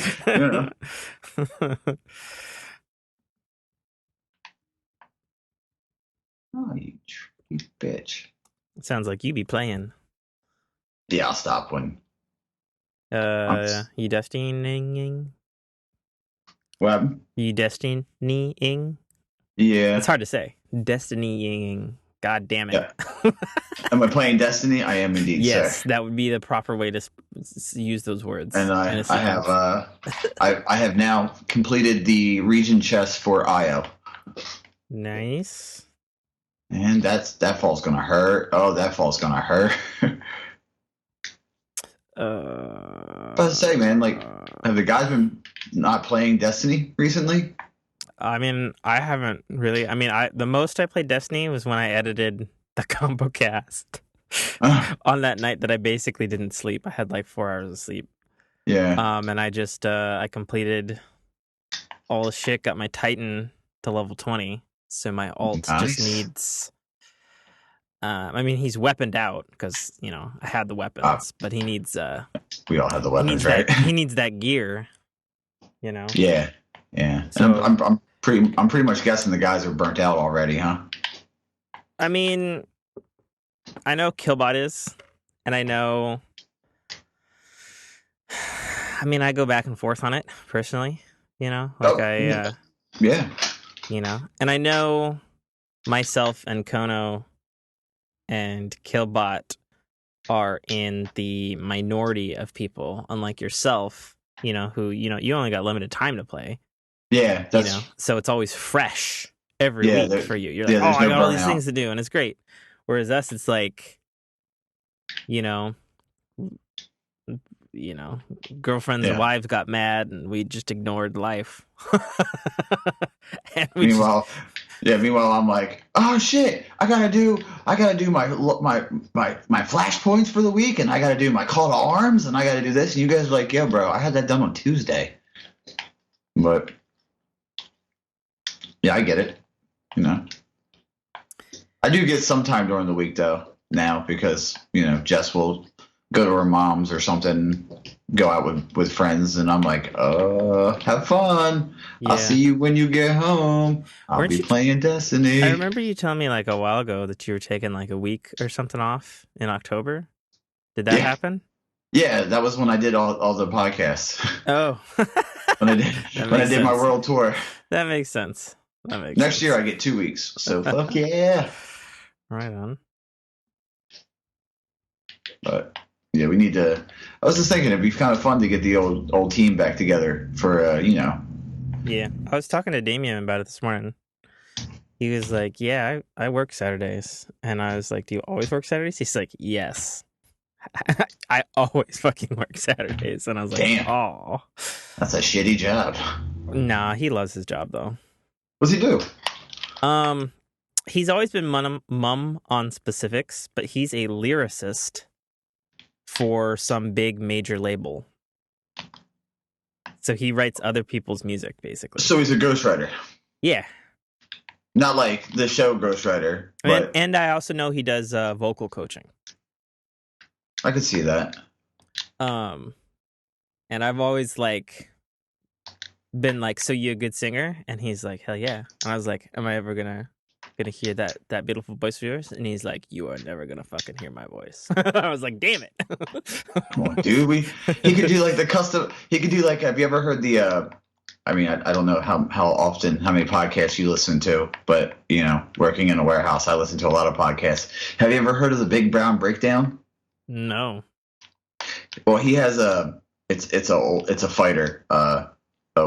He retired, Brendan Schaub, and he has I guess a singer sing his intro theme, mm-hmm. and it's so good because it's like a play, a musical type of thing, and when the guy sings, and I'm like, damn, that motherfucker can sing. It'd just be funny to have Dame do like a weird, just like Agents of the Night, something weird like that. Fair enough. I'm a little distracted because I'm actually kind of getting text chewed out from my Jessica, who's like, you're podcasting without me again. And Where is she? And I was like, well, I told you I was recording at noon. Where are you? Yeah, where is she? No, she's gotta take her sister to work at 2 or something. Oh, I don't know. Yeah. Well, it's cool that you guys podcast together. Yeah. On the 3 episodes you podcasted without me. Yeah. I mean, she's usually on Rising Tide, but Rising Tide's We didn't record this week because reasons, and then also Nathan, my main co-host on that, Nathan, was out of town and still out of town actually, which is why he wasn't on or able to be on Fork in Your Ear because he's in California visiting his dad or whatever. And then usually Jessica does Rising Tide because she's a big Marvel and comics person. But she works at like 5 a.m, and so we usually record at like 9 p.m. because that's when Nate's kid goes to bed. Yeah, we're at least all West Coast. Yeah, so it'd be like midnight for me. Yeah, and she's like dead at that hour, so you know. Yeah, man, I get it. Gotta record when you can. But like I said last week, now she's like, and you've been recording Rising Tides without me? Do you not want me podcasting with you anymore? And I'm like, no, that's not it. You're not around. You're not here. You can't. Don't guilt trip me. God don't damn boogalip me. Don't boogalip me. God damn it. I'm actually a little annoyed at this right now, right as I'm about to podcast, seeing as we had a fight earlier this week, which you know about. Yeah. Well, that's a lesson learned for you. Yeah, well, you know. Never answer honestly. Ever. You never, ever answer honestly. Period. Yeah. Those questions are trick questions. It's neither A or B or C. It's none of the above. Every time. Would you do porn? No. In real life, yes. We all would. We all would. Okay? If I needed money bad enough and it was like, hey, Mike. Yeah, probably. Mm-hmm. Even though male porn stars don't get paid anything. Don't ask me how I know that. I know that because I'm a degenerate. I answered the question for you. Yeah, you did. Yeah, you did. Hang on, I'm just typing back here.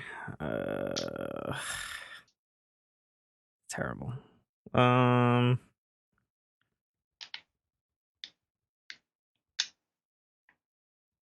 What the fuck? What in the fuck? Why would you do that, you dickhead? This fucking dick.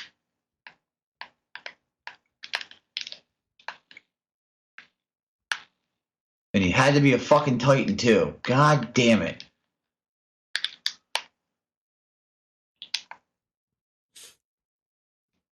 I just did a public event, right? Heroic and everything.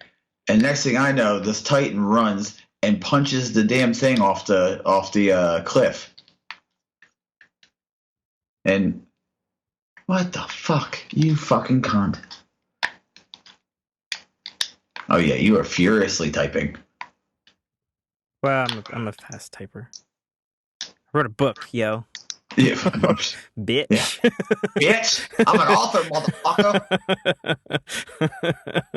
Cool that I can say that too. Available right now on Amazon Kindle and iTunes iBookstore for only $2.99. Buy a book, support the show in this outtakes section of the show because I record everything. This pre-show, post-show, whatever you want to call it.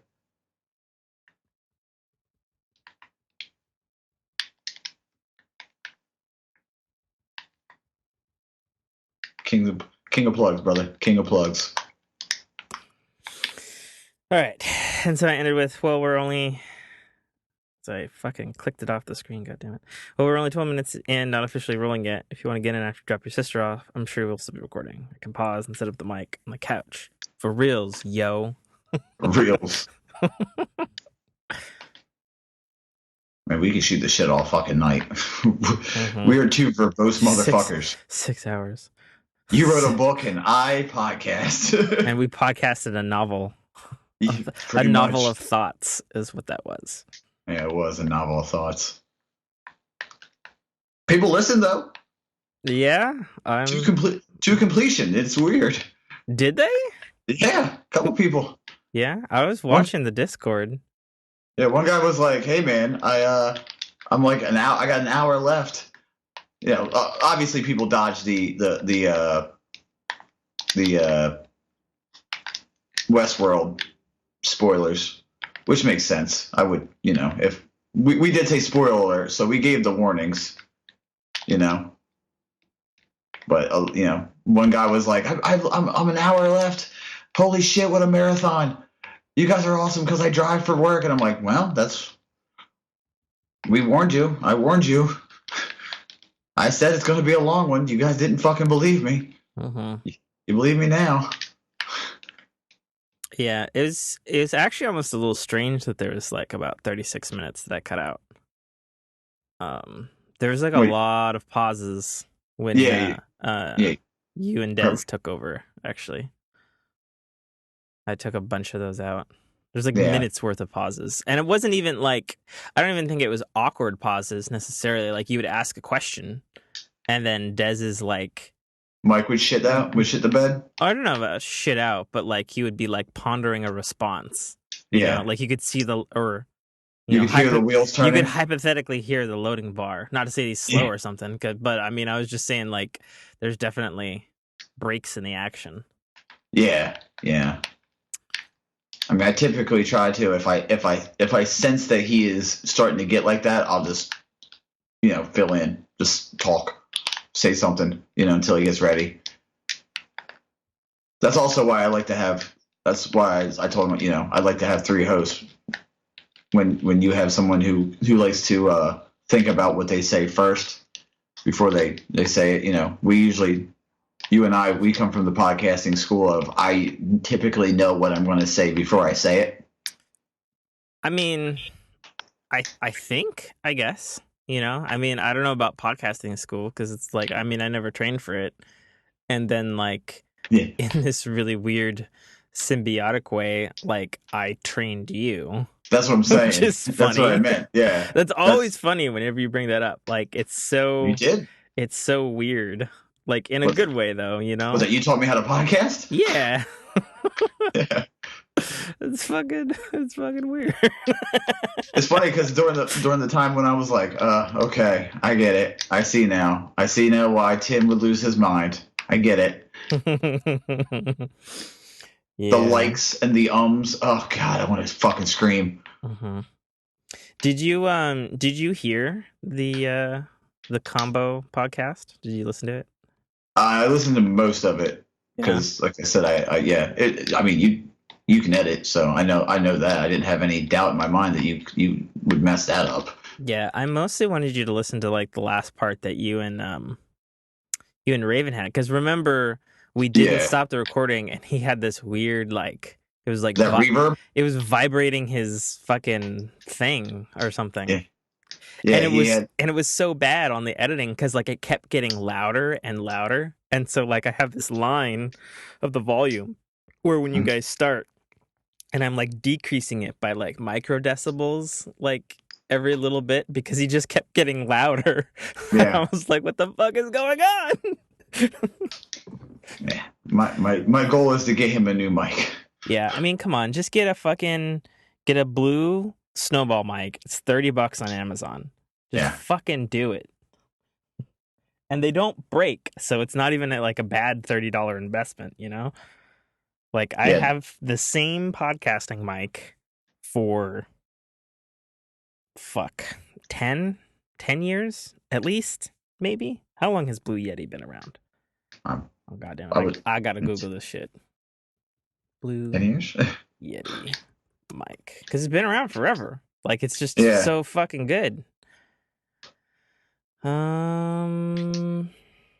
Is there I feel like it has to have a Wikipedia page.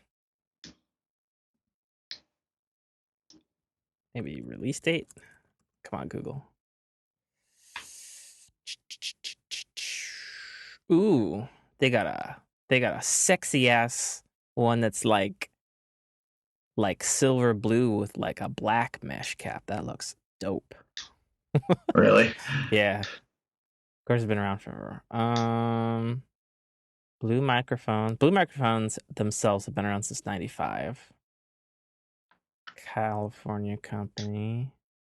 God damn it, I just want to know when the fucking Yeti microphone was released. Blue Yeti mic release date. That's when I know when the mic was released. God damn it. Does it say? I guess it doesn't really say on Amazon. Holy shit, they got a lot of colors now. They got platinum, they got vintage white, platinum, they got classic silver, which mine has. Midnight blue. Oh, midnight blue looks sexy.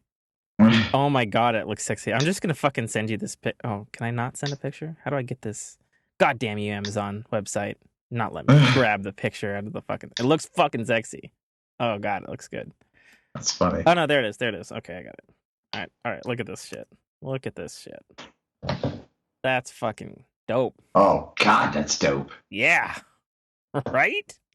Holy shit. I mean, I always said if this mic ever shit out, like, I would either get a Blue Yeti Pro, just because it says Pro on it. Yeah. But that, that's the same mic I have now. Ooh, they got a red one. They got a red and black one that looks fucking great. Oh my gosh. They got a slate stone looking one. They have a space gray. Yeah, why and then wouldn't they got a fucking teal one. That's interesting. Oh, and they got a white one, like a white one. That's awesome. God damn it. God damn it! Now I want a new mic.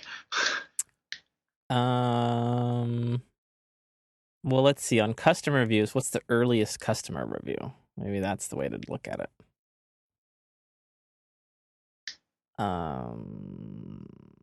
Is there a way to sort reviews, perhaps? Maybe. I don't know. Where is... Oh, here we go. 5,702 customer reviews. That's a shit ton of customer reviews. Yeah, 4,947 are positive. Jesus. Because that's just how fucking good it is.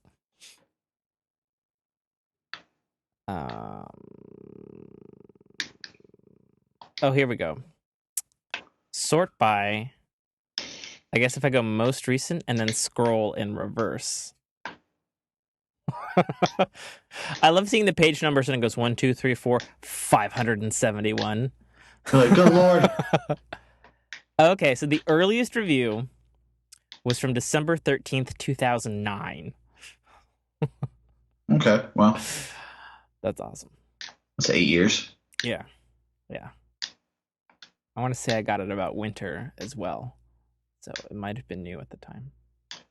I remember I paid $250 for it, and I split the money between two of my other friends because we were trying to make an album.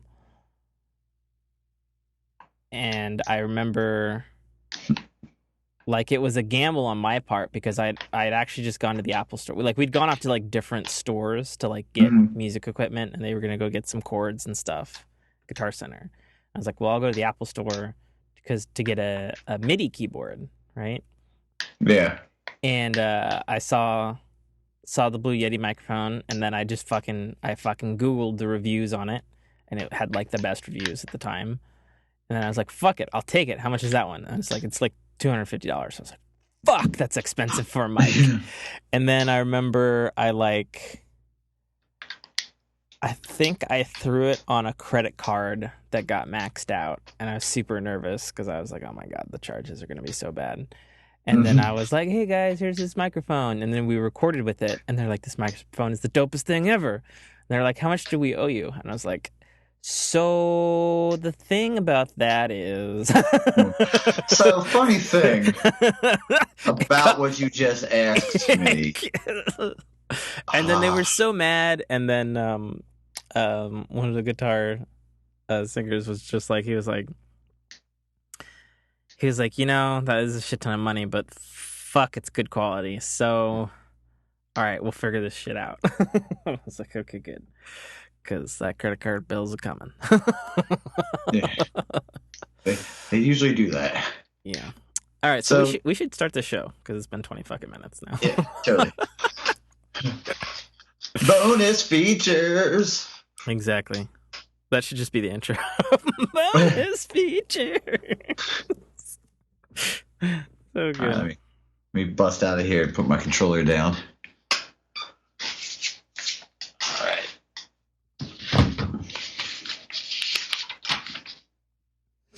Oh, and where did I put that? I was gonna do the spin thing again. Oh, cool, man. Shit, but I don't know where the spin thing went. Like, my desk right now is a complete clusterfuck. Like, there's like a 3DS, there's a PS4, there's a MIDI keyboard, there's a fucking Destiny Taken King case, there's fucking DS cards, there's some fucking dice. I guess I could just use dice. I don't know how that works. I don't know how that would work, though. I guess you'd have to split the D20 into 4s, right? Yeah, I guess. All right, I'll figure this out. So, like, fire / life is 0 to 5, right? That sounds good. And then 6 to 10, I guess, is... Or do you have a D? Do you have a D100? Do you have a D100? No, I Do you, don't. you don't have percentage dice? I have a D20. I have some regular dice. Like, I don't have regular dice. Like, they were just given to me by the D&D guys. Oh. I got a I got a D20. I got a D8. I got a You just, what is it? There's 4 categories. You just do a D8. I got a D. Oh yeah, I guess I could just do a D8. 1, 2, 3, 4, 5, 6, 7, 8. Yeah. Okay, so D8. Okay, there we go. Less math. I don't know. I don't do math. or if you have a D4, you could do a D4. Yeah, I don't do math. Okay, so let's see. So let's see. Fire life. That's 0 to 2. Then 3 to 4. Then 5 to 6. 6? Yeah. No. Yeah, 5, 6. 5 to 6. Mm-hmm. And 7, 8. That's how you. That's 8. Hey. They're gonna have fun on these bonus features. Never claimed to be good at math. Okay. God damn it. Alrighty. You install fucking doors for a living. What do you mean you're not good at math? I would assume there's a lot of math in that. I mean, no. I install automatic doors, which is different. I don't actually put the doors up unless it's a sliding door. Doors are existing. Oh, you just put them in. Okay. Yeah, I have like an aluminum box, and then I mount the box. And there's some math involved, but like I have like charts and tapes and measurement tools and things. Measurement tools and things. You know, tools and stuff. I tools get and it. stuff. Them tools and shit. Some tools and stuff, man. Oh, You get it. Okay. All right. Can you still hear me good? I I just adjusted the shit out of my pop filter. Alrighty, let's do this. Go. In 3, 2, 1. Cut in!